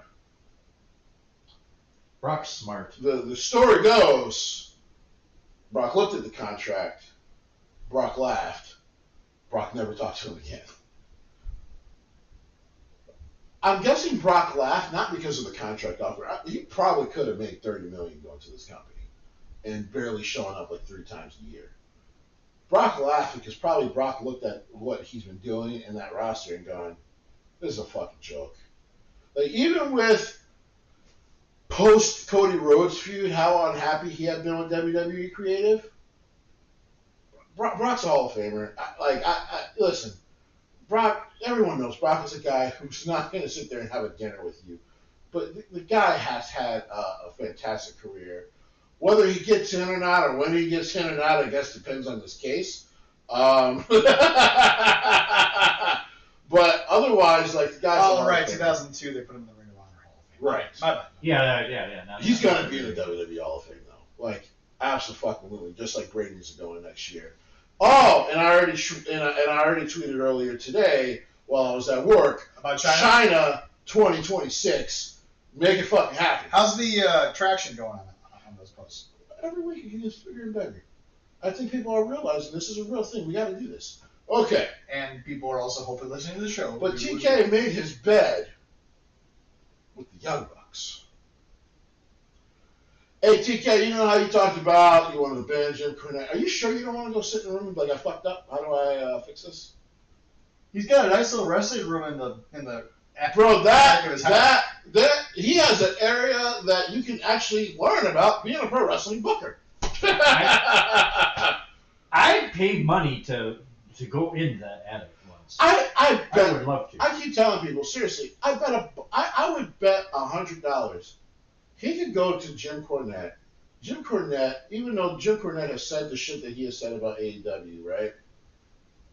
And be like, Jim, I would like to come visit with you. I would like to talk. I kind of want to go visit that. I bet you Jim would be like, come on in, man. Bro, there's only one person in the world that Jim won't let in his house. Vince Russo. That's Vince Russo. But like, because Tony Khan, he often calls him the kid. Like, why wouldn't a Jim Cornette be like, let me show you some shit, so maybe you can do some better stuff with what you're trying to do. In all honesty, just listen to Jim's reviews, and once you get past the parts about how much you suck, he actually explains how you can fix everything. Like I keep telling people, there's you talked about it too. A dude does a side-by-side, or it's audio over video of like Jim reviewing sometimes AEW or WWE, and you cannot tell Jim and Brian that they don't watch it, because as they're reviewing it, they've watched every fucking second of it as they're talking about it. So like, yeah, like clearly they're watching. Like I said, I don't always agree with Jim's reviews, but that's fine. We're not going to all agree on something so subjective. But I would think that Tony Khan could go talk to this man, because listening to the Bucks has done you no fucking good. Hell, they poisoned the dude that helped carry your company for a year. To double check, because I said this to Leroy, didn't you say on the show or something that Brandon Cutler's like working for Dragon's Gate again or something, and he's like actually somewhat redeeming his career? Yes, he's a dragon again. Yep, he's actually been doing the dragon gimmick again. Ooh. Yeah, of which he was pretty good at what he was doing. And they had him losing every fucking week on Dark as a joke. He was the Bucks. What are friends for? Making them money. All right. Well, now Jesse, we have to get to somebody who also needs to call a guy named Kobe Lopez as we move away from AEW, the last AEW topic, because it has a lot to do with what's going on the show. Your boy Swerve decided to talk again. About. He feels joining AEW is the equivalent in pro wrestling of signing with the Los Angeles Lakers. Got the whole quote here if you want it. Every time, man, I always think like. Do you want to hear the quote before you criticize? Like, we're past the bullshit. Go ahead. I was going to say, do you want the quote before I criticize? You can't just be here in AEW just to be here. We've, Strickland and Ospreay, always had that same respect. We push the bar and raise it to certain lengths that, like, people second guess, can they come to All Elite Wrestling? People second guess, can they just sign a contract and make an impact in AEW? It shouldn't be like that. It should be like signing with the Lakers. You can't just go. The Lakers, and just, you can't just go to the Lakers and just expect to be starting 5, run the floor, get playing time. No, you have to work. You have to be one of the best out there. Then you got to wonder, can you come to the Lakers? And then you got to work that much harder to stay on the team. That's what's always keeping the standard in AEW. This nigga has not watched the Lakers in the last 2 years. So that's number one. And then number 2, because by the way, when they won in a fucking bubble. Okay, now hold on. I'm not going to diminish that because the world did fucking shut down. I mean, I refuse to diminish what was still an attempt to play. But Lonzo Ball, Anthony Davis, LeBron James, the list goes on. You showed up to the Lakers. There's Austin Reeves on that team. I can name all the time. I can name most of the talent on that team. They just put you on the floor. Who are now parts of other teams and are like 6 men, 7th man, Yep. 8th man. That sounds right. Yeah. Alex Caruso. Now Lonzo Ball never really got a fair shake in LA. He's a good player. He was never going to be the superstar that people thought. I honestly think, and I want to put his this out in the ether. Well, his dad was a good marketer for helping his son, but his son. I told people, if you actually watch Lonzo play, he's worth a first-round pick because he's a good player, but he's not great. But that's okay. I want Lonzo Ball to be a Wolf this year. If he's the backup point guard or the starting point guard, and you prepare him with Mike Conley gonna teach that kid how to be a point guard. And he sees the court real. Is he a guy that's gonna take over a game and win it? No, but if you have that guy, and by the way, the T-Wolves have 2 of those guys, he's going to make a big-ass impact. So to be fair to Lonzo Ball, so I'll push him to the side. And, I mean, you're still talking about Bron in his prime and a healthy Anthony Davis, which, okay. And because in basketball, at least, one single player can make the world of a fucking difference. Yeah. But still. This nigga has clearly not watched the Lakers in 10 years. That's number 1. Number 2, the Lakers are also, and one of the big reasons why they have all the issues they have, they're a legacy team that's about winning championships. What the fuck has AEW won? Now remember, the counter argument to you will be, look how much they were just sold for. What the fuck has AEW won? AEW is not going for $10 billion tomorrow, guys. Not in a million fucking years. No, definitely. Despite whatever lie Forbes magazine was told. Like, what the fuck? Last time, what the fuck has AEW won? They can't beat NXT in the ratings. Dave Meltzer's best wrestling promotion award. I mean, listen. As one very wise man from Chicago once said, if your definition of being the best is being in half-filled arenas, getting the approval of a man who is well past his great days, instead of being in a full arena getting cheered for telling great stories and making money, we both think of this business in a separate brain. Yeah. Your boy there really needs to just stop talking. Kobe Lopez never said anything. That's stupid. That's true. There you go. He's also a Bears fan, so he knows better. But what the fuck are you gonna talk about? The glory days of like the '80s. Doesn't Aaron Rodgers get to play the Bears once this year? Yes, he does. Yeah.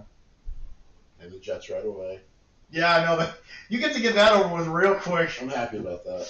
That's good. Rip the Band-Aid off real quick. I hope we sack his ass. Because probably I know the Steelers are going to get after Justin, but I hope we get his ass. You got to replace CJ, though. CJ. Mosley. Oh, yeah. Listen, Quinnen could be a very good middle linebacker. Like I told people, do I think he's going to struggle the first couple of games? Probably. But he's got all the tools. Oh, yeah, no, I agree with you. But, yeah, no, before we move on, Jesse, you're right. Colby never even said something that dumb. There you go. Lakers. Well. Oh, by the way, if you know anything about the history of the Lakers, they weren't even fucking in LA to begin with when they were a team and winning championships. I'm sorry, Minnesota boys. Where were the Lakers? Yeah, Minneapolis. Thank you. You're welcome. The fuck is he talking about? That's one of you guys. Well, that's not me. That's probably Is that your phone there?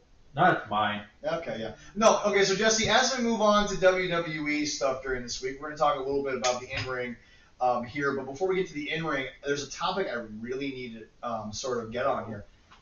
Is the best in-ring guy right now, and perhaps the best all-around performer, no joke, is it Chad Gable? She mentioned something. If you ask me my top 5 complete wrestlers in the world today, I have Chad Gable in my top 10. Okay. But I do not have Chad Gable in my top 5. But he can wrestle Oh, listen. any style, any. In the top 10 is just, it could probably flip with some of the people in the top 20, to be honest, in my head as I'm thinking about it. Yeah. And they're all fucking phenomenal. And there are a couple of them are in AEW. Yeah. Like, I have, god damn, I have, hey buddy, go outside. We're on camera. You're right. Take that outside. Holy shit. Heard the fart on camera and everything. I didn't think it was that loud. God damn. You stopped the show. You literally stopped the show with that ass. Woo.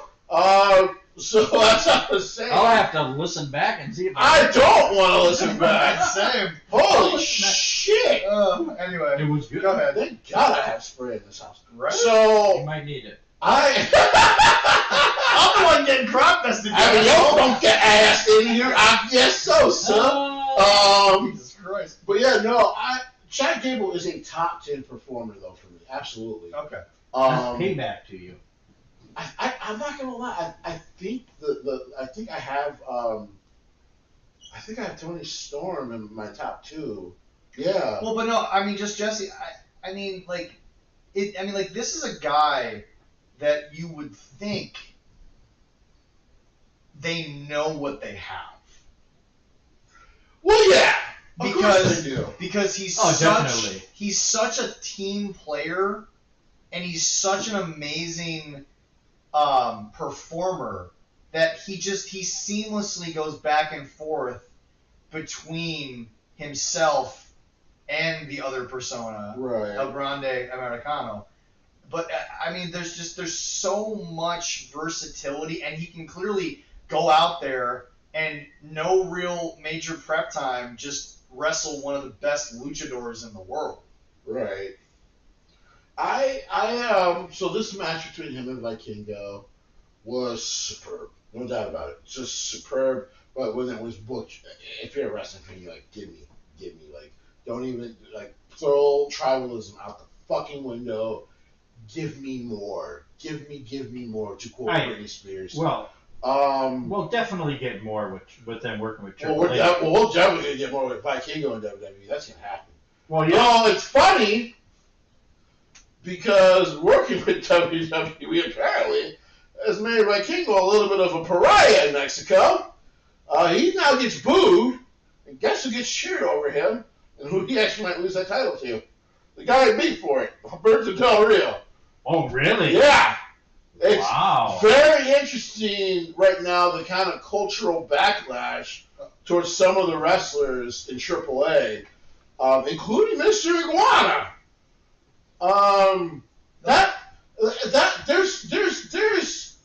There's something there that I'm going to dig into and hopefully report on next week when we go live. Yeah. Because I went back to watch some of the footage of him in AAA, and he clearly is like a kid favorite, fan favorite there too. And because he got featured on WWE TV, they were like throwing his shit at him in CMLL. Yeah. That's crazy. I'm Well, not CMLL because he's but in signed Mexico. Yeah. I'm like, there's some real cultural backlash here. And I get it. A part of it is political. I hate to say it. Yeah. And they're way more in tune with their politics. Yeah. And of course, unfortunately, there was a lot of MAGA voters in WWE. But yeah, yeah, that's interesting, and I'm going to dig into that more. But yeah, Chad is a special guy, and I keep saying this to people too, because it's real, and now we're starting to see it with LA Knight. If Triple H is telling you in these press conferences, guys, have patience, it's someone he clearly has a plan for. And that's the other question that I'll get into before we get into the in-ring action. Are we actually losing this, or are people just impatient? Because we all know it's probably just going to be one run. It's not going to get multiple. Is LA Knight's time up? No. Getting there, in your guys' opinion? It's funny because he's in his 40s now. Yeah. No, And I don't think so. You have to remember, he got into wrestling late. I think he got into the game at like 32. Somebody check that out. Like 30. Like I think he was 30 though when he started pro wrestling. You got that? Or you want me to do it? I got it. Okay. I think. And I keep saying he the could do more than WWE one. schedule is so fucking much lighter than what it used to be. Oh Now, yeah. as we saw in Raw, unfortunate injuries can still happen. Prayers up to Liv Morgan. Rhea already said what needs to be said about the fucking weirdos who were cheering for her injury. You're weird. But and all the people that were dogging on her partner in that match, it wasn't anybody's fault. Liv put her elbow down where she probably shouldn't have. Well, okay, so Allison wanted me to give her a example. YouTube, get on your shit. Jesse will be pissed off that there's no compilation of the Ace given the Dragon Screw. So I had to use the one from AJ, although it's a perfectly good Dragon Screw to use AJ Styles. Yeah. You're supposed to take it the way Matt Riddle did during the COVID era, which is the video that I showed Allison. You're kind of supposed to fall backwards. You're supposed to spin with it. Correct. And Liv went forward. Right. Now, I'm not blaming her because obviously it's adrenaline. It happens. No one's going to get... I'm not blaming a professional for it. Right. But if you want me to put it in detail, Liv took it wrong. Right. But it's the opening of the match. The bell just rang. We all know how adrenaline gets. That's why I always say, people want to say Caitlin Clark is an instigator. Guys, what she says at the mic when the game is over, that's the real person. What happens on the court, that's adrenaline. That's just hyper competitiveness. That's just the way things are. There's a lot of bad luck between these two. Yeah. Because Kyrie's been injured twice in matches against Liv Morgan. Yeah. This is technically Liv's third injury in a match with Kyrie. Yeah. This one more serious than the last two. Well, a dislocation, I mean... It's going to require surgery. Have you heard of requiring surgery? It has to because Leroy, remember, Finn Balor said, probably the dumbest thing I did was pop it back into place. It's trying to finish the match. Because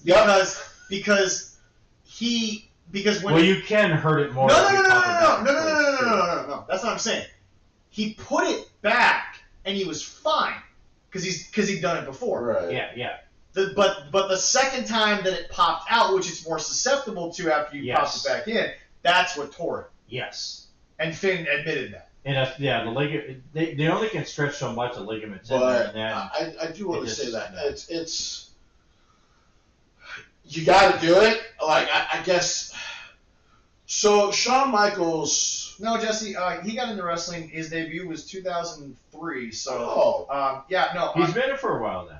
Yeah. Okay. So no, he 22 years. He still has time. He can do so much. But the only thing well, Jesse, here's why you probably forget about this because a lot of people forget about this. He originally joined the independent circuit, but remember he joined the NWA affiliated Championship Wrestling from Hollywood. That's why. Because he was doing Hollywood shit. I remember him like showing up in shows and shit that you can go find. Yeah. But yeah, But the other thing with Liv is like their continuing story with the Judgment Day. What is going to change? I mean, with Roxanne Perez. The rumor is because the original thought was Triple H's team told him to just throw away and just try to reset it all, what he was trying to do, but it sounds like a plan has been come up with, because the problem is now you also have to change evolution plans. Clearly, they were going to have her face Roxanne. Nikki Bella. Bella. Yeah. And that's what I was that's coming off to. the table. Yeah. That's completely off the table. Right. She's not coming back probably until closer to Survivor Series. Yeah. 6 months, they're saying. Yeah. Yeah. So probably not. Maybe not even to the Rumble again. So really, what's going to have to happen is whatever thing you were trying to do with the tag team titles has to happen quick.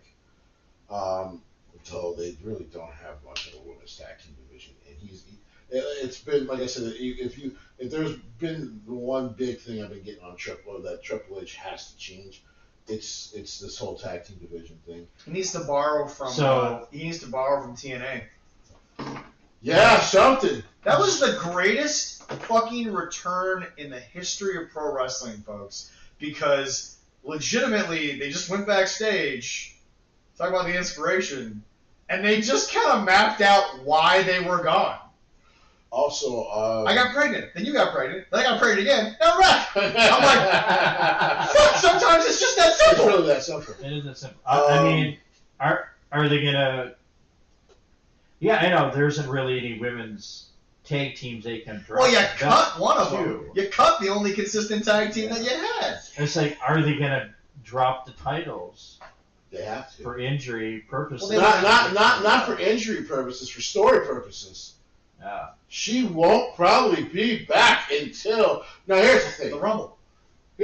Physically, she can't be back till the Rumble. Here's the thing, though. Or are they gonna have maybe you can still Roxanne Perez fill in and. So let me finish what I was going to say. You can still do the getting rid of Finn's story without her being active. You can still physically active. Yeah. You can still do the. Only reason I don't even trust this is because I just saw what Triple H did last year with CM Punk and Drew McIntyre. Yeah. Which was fucking amazing.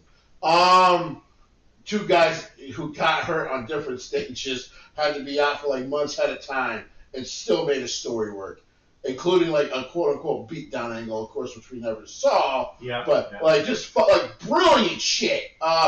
Every time like something like that happens in WWE, and I'm like, that's some shit Vince might have done in the '90s, but would never do now. That's some brilliant shit. And you can also do her losing Dominic Mysterio storyline without her being physically active. But it's gonna be weird to do that last one without her being physically active. Yeah, that's fair. The other ones, technically, he can do without her being there. Yeah. Though, really, really more than anything, and I see Triple H kind of working on it. I'm gonna be real. It's one of the worst made fucking cuts I've ever seen. Okay. And that's. I don't want to interrupt and go backwards, but apparently I just got a post on Facebook that I double checked here, and somebody decided that to make a statement that I think might be the dumbest thing I've ever read on wrestling internet. Jack Perry is a much better wrestler than Darby Allin, apparently. Oh, that's one for next week. Let them cannibalize each other. That's all I'm going to do. Nope. I'm just putting that out there for our fans. We're not going to talk about it. Let them cannibalize each other. I love it. Yeah, but anyway, back to your point. But yeah, no, it's just, guys, Liv's out. They're going to have to pivot. I trust Triple H to pivot more than most people. Yeah. But, definitely. Yeah, so that happened. Now, I got to say something here. That might have been one of the better segments out there. And clearly, the iconicness will go to John Cena and CM Punk, which we'll get to in a minute here. You know, we talk a lot on the show That's definitely going back in time there. Yeah, but like we talk a lot on the show about how much realism has made pro wrestlers more money and like more moments and time on television than anything that's ever been come up with in terms of gimmicks. Jesse, I always bring up this guy because every week it just shocks me how simple it could have been when he was looking like Umaga more. Jacob Fatu's promo was just real, bro. I mean, he just kind of went out there and took what the character of Solo Sikoa was doing, and he was very honest about it. Right. And the realism of Jacob Fatu shocks me every week, more so because Tony Khan and Vince both have to eat this. Neither one of them like thought about this guy. They literally let him wallow in MLW. He became the only watchable thing in MLW. Like him, Hammerstone. him and MJF's original group with Hammerstone and Richard. God, fucking fight cancer again. Nothing but prayers to you, Richard. Yeah. But like there were very few things, but like Contra, that old group, like was the shit to watch. Of course, the Von Erich boys. Yeah, but it's just Jesse. He has a quality that so few people, even in his family, have had. Of just Jesse, he naturally just gets over. Yeah. I mean, he's an incredibly professional human being. Oh yeah. But like, I really don't know how much you got to produce Jacob Fatu. You just kind of got to tell him where we need to go, and he kind of just gets there.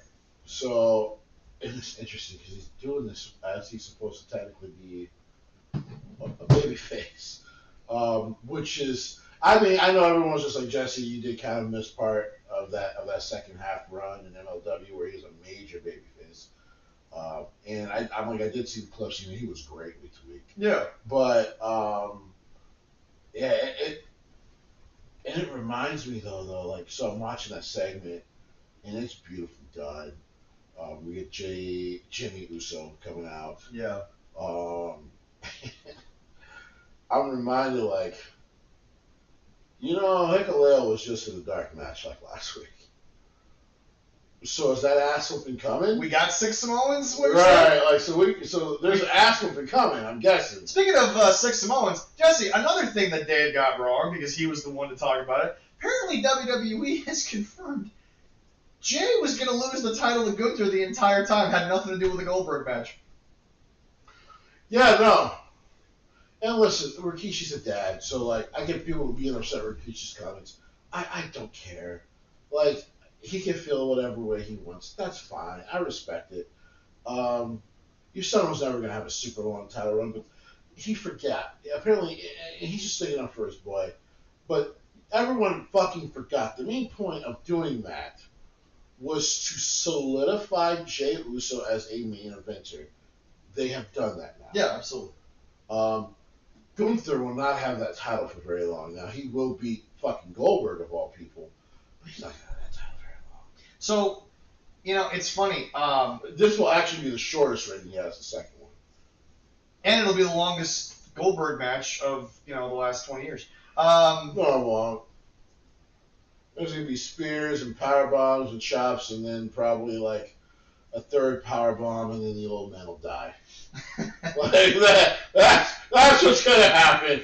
It'll be, you know what? It'll be his longest match in a few years, because it'll be 5 minutes and 30 seconds, not counting the intros. Yeah. You just can't wait for Goldberg to just be off your TV for the rest of your goddamn day. So we of course, we were reacting to Raw. We're going to try again tomorrow? Oh, I saw it, and I'm surprised Leroy just didn't clip it. Y'all's Goldberg take was quite the... Well, it's still up there. I still can clip it. I would. You definitely should put that on our TikTok, bro. That was some shit between the two of you. Because I literally went, all right, well, let's just fucking do it. Like, it's almost like It's almost like tax season in America. And you're like, and you're just like, compared Goldberg to tax. that's right. And you're like, all right, fuck it, let's just get this over with. We gotta do this shit every year anyway. God damn, bro. Let's just fucking do it. Wow. Well, this isn't looking like it. It is going to be his last match with WWE, most likely. It's in his hometown, Atlanta, Georgia. I mean, why not send him off? He's not winning. Oh no, I know he's not winning. I'd be upset if he won. Hey, Leroy, I appreciate you bringing that up. Yes. This is the first time I've ever said this to you. I don't give a fuck. I don't care. I know. You know who you're talking to, right? Yeah. This is the biggest. Yes. This is the biggest Oldberg fan you'll ever find. I know, and I'm looking at his autograph picture. I'm sitting right here with the camera on there, so it's fine. Because I love you. Yeah. And for those who don't know, seriously, when you see me and Leroy off camera, you would think we've known each other for 30 years because I just have so much love and respect for this man. But for the first time on camera, I don't give a fuck about none of that. And that's what I just like he can fucking pull a fucking knee bone on his way to the ring on Saturday Night Main Event, and I'll still want Gunther to fucking hit the 3 power bombs and be done with it. I need it to be done. It's like your first burning piss because you've been with somebody dirty. Like, you just gotta get it out the way once in life so you know about being safe for sex. Go see the doctor. You know, your first hemorrhoid. Like, you get it over with. Like, you get it over with so you learn and you never have to do it again. Because wrestling has hung on to fucking Bill Goldberg for over 20 years, and I do not know why. I understood with Hulk Hogan. I do not know why with Goldberg. I think it was Vince. I think that's what. I don't blame Vince for Goldberg. To be honest, I know technically it's Eric Bischoff's fault, but it's just like... Well, he brought him in, yes. You do realize that Bill Goldberg said with a straight face, I don't need to wait in line for title shots. I was 176-0. But he's admitted multiple times in documentaries. All of a sudden, the numbers got so inflated. They were literally giving me more wins than I could have matches. Yeah, it's true. He said that, forgetting, and then all that shit he said in documentaries the last 20 years. That was 20 years ago. This is the first time I'm going to be happy Gunther brutalizes someone. Like, this is the first time I'm actually looking forward to that. Okay. Yeah. But Gunther's still not winning after SummerSlam. So now that we've talked about some of the biggest things going on in WWE, before we finish up, bro, did you like John Cena's whole thing? I thought he was going to try to skip over the John Cena thing. I was about to say, Well, the no, biggest thing happened at the end of SmackDown. We could not stop without talking about the I'm pipe saying, now that we've gotten through the biggest things happening on the main event scene, now we talk about the thing that's like the tip top right now, whether or not people like the... I wish I could have gotten my camera to work, because when he sat... By the way, next week I do plan on last year's SmackDown because I'm off. But when he sat... Actually, I'm not, but still I'm going to do it. on the rope. When he sat on the rope, and then he patted the mic, You knew it was like... my brain went, boy, this feels fucking familiar. And then he starts talking. And when he said the words, CM Punk, I hope you are laying there as uncomfortably as you possibly can, I went, Yeah. they're not doing this! And you heard the crowd, too, because they knew. For those who kind of remember, they went, no fucking way are we doing this right now. Because, and then it dawns on you as he's talking, like, wait a minute. CM Punk did this to him 14 years ago after a match with R-Truth. Holy shit! Well, it didn't even fucking dawn on me. By the way, Triple H, great going back into your calendar and be like, hey, boys, want to talk about something real quick? Because there's no way John and fucking CM Punk remember that when that date was for it. It was only like 14 days and like 5 days difference. Right. Yeah. And so, like, for Triple H to go up to them and be like, come here real quick, boys. And then be like, 14 fucking years ago. I'm sure they both went, we gotta do it. Yeah. We gotta do I it. will say this, Jesse, you've once again made it clear. The only thing that kind of took away from it was the whole Slim Jim thing and the whole thing. But I told you! But Slim Jim got a hell of a deal out of it, so like it made them both a lot of money. I'm starting to be able to ignore it, even though the latter one is still hard to get over. Oh God, that's so hard to get over. Yeah, it's But like, TKO, stop. Just do the thing around the ring again. The match can be sponsored by Slim Jim, no problem. But like, why? Oh, you know what it looks like? We went over to Leroy's, right, to go watch a show, and he put the fucking stickers on the table. That's what it looks like. That's what that looks like. It doesn't even look like ad placement. And then you just look at Leroy like, dude, if you love something long and meaty in your mouth, all you had to do was ask. But never in my life. You've never snapped into a Slim Jim? Yeah. Well, that I have. But no, yeah, like, outside of that, he goes to the table and You should be ashamed of yourself. I set you up for the most perfect Randy Savage moment ever in the history of podcasting, and you just let it go on by. You disappoint me sometimes. But, of course, whatever. Oh, don't do it! Don't do it now! The moment's passed. What everyone's talking about, I'm just responding of to agree course, with you more than anything, and there's the theories. Do you of think the names. name thing was like a product? I don't believe Probably. it. Maybe. Because I'm going to be, I don't even think. Those are the three biggest guys that like he could have picked out of the hat. I don't think John Cena knows who the fuck Mac and Nick Jackson are. I don't know if he said Mac and Nick. I think I did on Mac accident. and F, yeah, you can do that. He doesn't even fucking know who those two are. I doubt it. Well, no, that's what I'm saying. But those are the three biggest guys that people would know in that audience. Yeah. Matt Cardona and Nick Nemeth. Yeah. Which, of course, formerly Dolph Ziggler, And I don't formerly think. Cesaro, and then, well, Yeah. Well, Nick Nemeth is doing pretty well for himself, anyways. what was his WWE name? Matt Cardona. Oh, yeah, Zack Ryder. Zach Ryder. Holy shit! It's okay. It's been a while. It's okay. Everyone's response to everything. Like we've loved his work the last 5-6 years so much we've actually forgot his WWE name. Yeah. But you know, Zach, he's going to come back as Matt Cardona. I mean, I would hope so. Actually, no. You don't think? Once again, he just gave an interview with Chris Van Blake. Oh, what did he say? He's got 2 sets of tights, and basically the only difference is the knee pads. That's right. Oh. The knee pads. He's got 2 sets of knee pads. One says MC. The other one says ZR. Nice. He's prepared for anything. Oh, he's prepared. There you go. He's ready at this point. I think that's what WWE has to just be trolling him.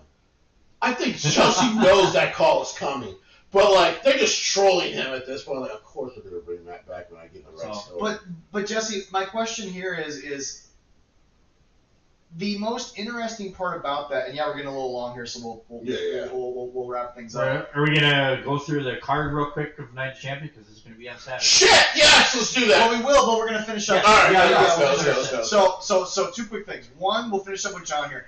Do you think that it still has the same impact, even though the fans were cheering it, and because WWE once again really just letting the fans enjoy themselves? You know what? I think the impact of the moment of like they're cheering the moment, and John, like he knows he wants them to boo, but even he just kind of accepts it. It's just like, you know what? Let's just enjoy this. And then number 2, the question that I was getting to before we got to John and CM Punk was, all right, and now what's your favorite thing each year, real quick before we get to the card? What's your favorite thing happening below the main event scene in WWE right now?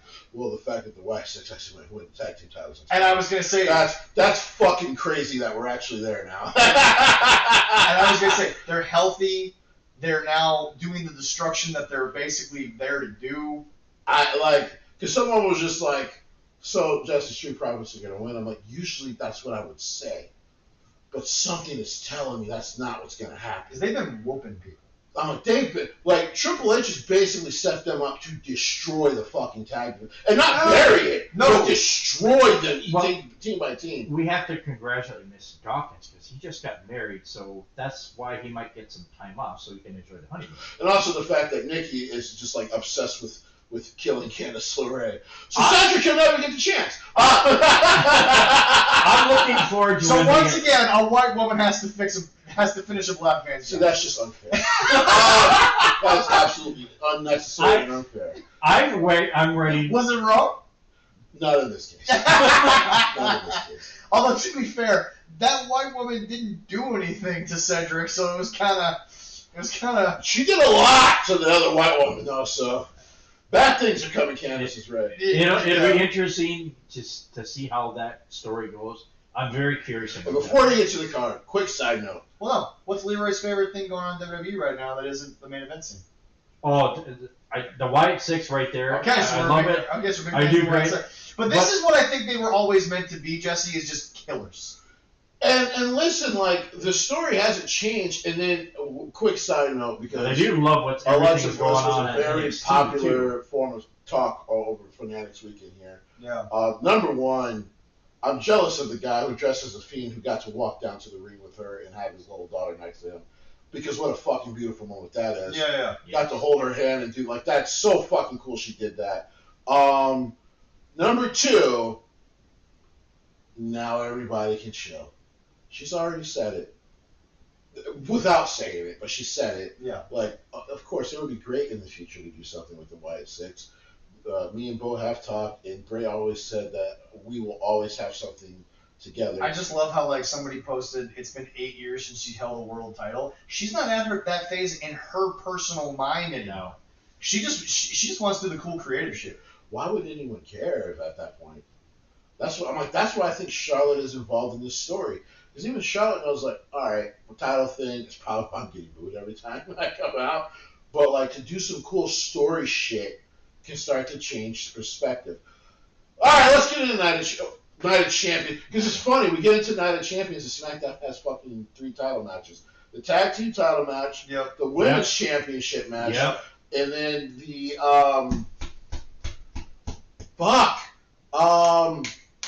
United States. No, that's on Night of Champions. The what the fuck is the third? The Intercontinental Championship is on. SmackDown? No. Oh. It's going to be on Night of Champions. U.S. Championship is going to be on Night of Champions. Okay, so it's just the 2 on SmackDown. Yeah. Okay. Yeah. No, Monday is going to be the Cody Jey Uso match. See who's going to fight, who's going to compete against Randy Weirdest promo ever. Orton. So. Yeah! Who do you think it's going to be? Randy Orton and who on Saturday? Oh, it's gonna be Randy Orton Cody. Randy Orton, Cody. Oh, yeah, absolutely. But boy, Bullet Club Cody almost seeped in. King of the Ring. Because he didn't even get the chance to talk. And Jay came out with all that yeet shit. All right. And for a second, he was just like, I kind of want to kill this nigga. What is your gentleman's prediction for who's going to be King of the Ring this year? Cody. Okay.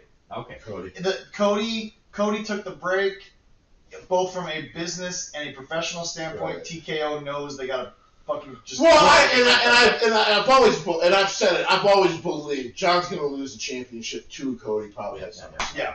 I pull for Cody, but for Kathy's sake, I'm going to pull for Randy. Yeah, cool. Yeah. Because she'd hate me if I said anything different. They built that match. Which is hilarious because she has so many other reasons to hate you. Kathy? More so just hate on you. No, she loves me. You're talking about the ex-wife. We're not about that shit. I was just gonna say no. First match. No, I was gonna say Kathy doesn't have to hate you, just hate on you. All right. That is the first one. And then we have the Queen of the Ring with Asuka.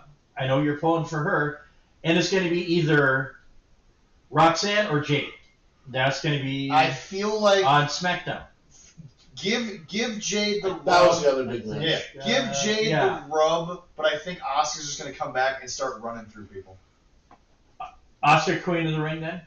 I think they might be setting up for. I remember we did the tease with them yelling at each other in Japanese, and then Asuka calling Io a bitch. Of course, now they have team Back together. in the day. Yeah. That was so good. Bitch. It was great. Are you? I Wait, love that Jesse, one. hold on. Let me be clear. Are you actually insinuating that Triple H might just let these 2 Japanese women go? I will fucking sign his shoes for free. I will clean your shoes for free. And apologize. But I will clean your shoes for free. Are you prepared to watch that match with Jesse? Because I feel bad for the producer that gets the match because his job will be Just let them go. The build-up is going to be so But- good. Jesse, are you going to be able to handle that? Oh, I'm going to splooge, but I mean, Why? yeah, I'll be okay. Yes, I know. Well, especially afterwards, you need a cigarette and a Yeah, towel. I'm a bust, absolutely, but like, I gotta have this. I'm just going to say is let your better half. But know. I will say, if it is Roxanne, I ain't mad. No. I am not mad. Yeah, She's a super duper star. Both her, either one. On Either there, or Jade. Like if Oh, it was Jade, I'd be cool with that too.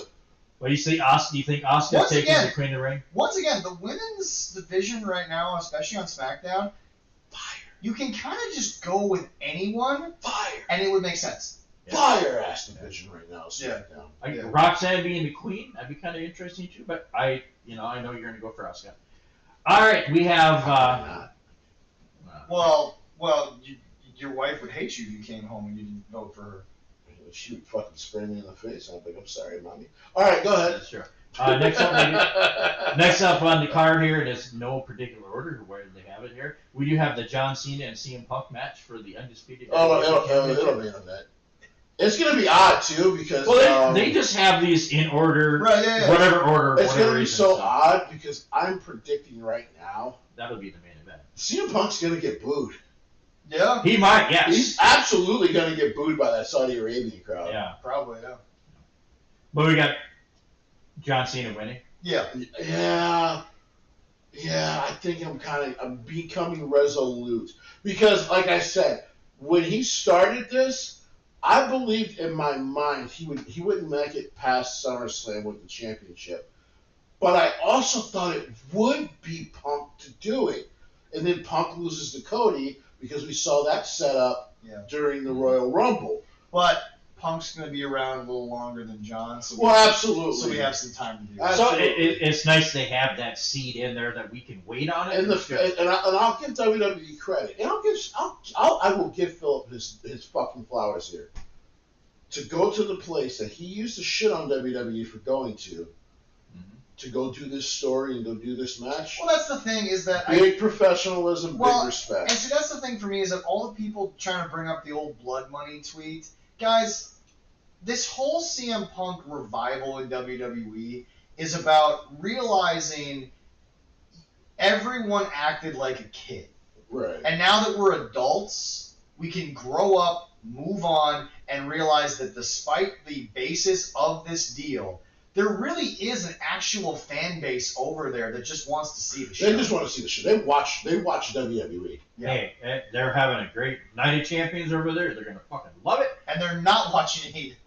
No, they're not. I mean, it's available. They don't care. So is syphilis, but we And we don't want that. No. Fair play. All right. and actually one of those gets more ratings per year than the other one. Definitely syphilis. Damn. Next match. Next matchup, we have Dominic Mysterio defending his Intercontinental Championship against AJ Styles.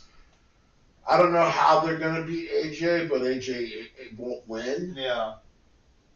But Dom is not long to keep this title. I keep warning everyone. Well, No. I guess it- No. Judgment Everyone Day. thinks like he's going to get that 7-month run that Eddie did when he first had it. Yeah. And I'm like, no. He's still too good at the chicken shit. Right. Judgment Day will help. him With out China, he started winning matches on his own, Eddie.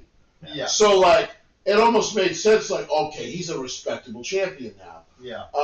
But yeah, I don't know how, I don't know when they're going to do it, but I think it's going to be Balor. Oh yes. I think it's going to be Balor. who wins the first Everything's title. pointing towards that. But yeah, Judgment Day is going to come and help him win that match, of course. Last match of the night. Possibly.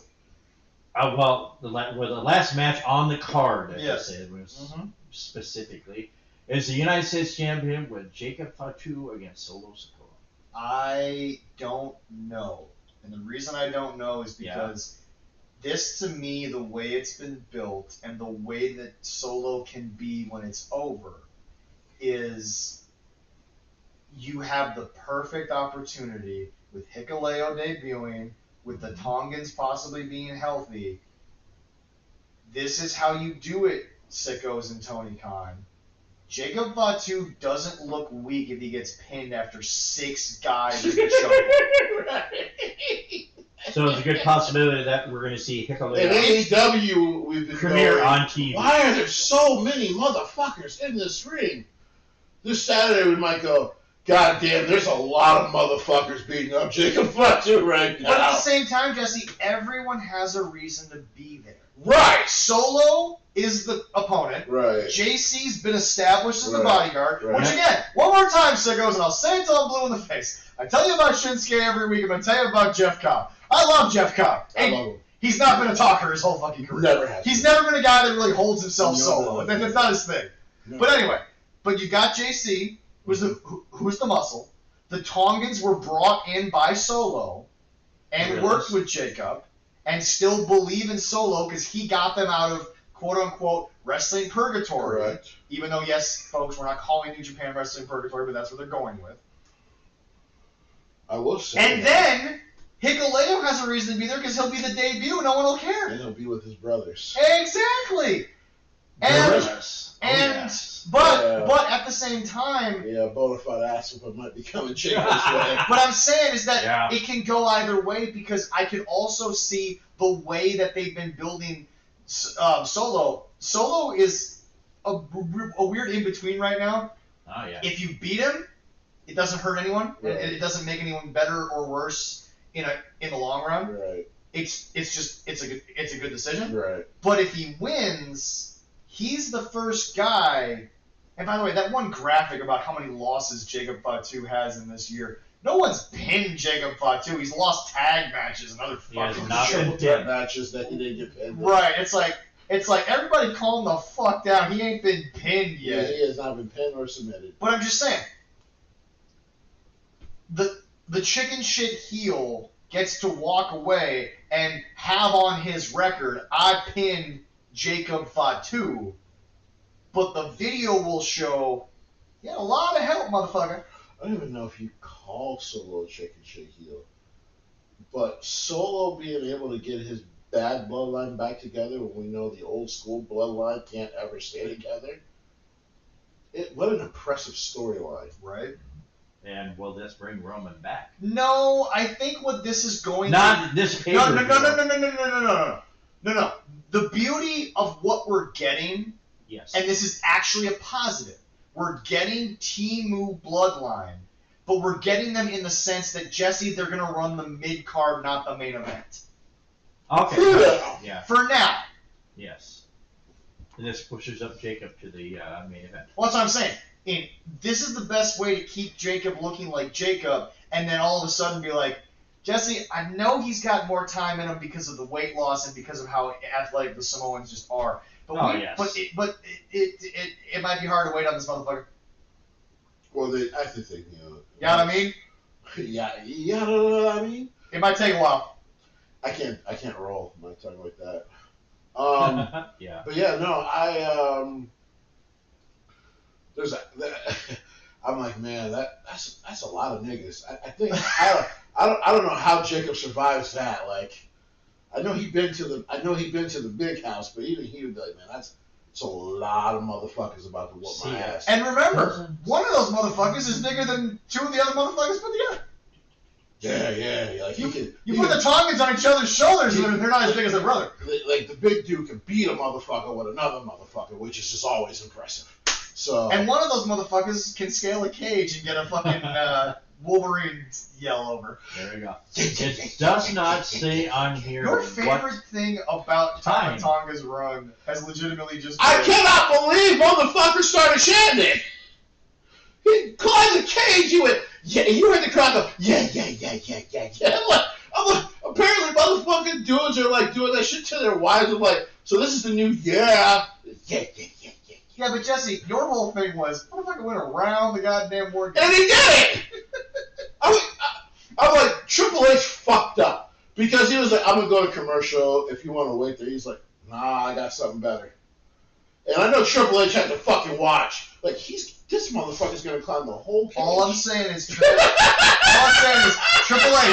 Triple H, it may have cost Dropout $15,000 to rent Kiss Kiss from a Rose by Seal.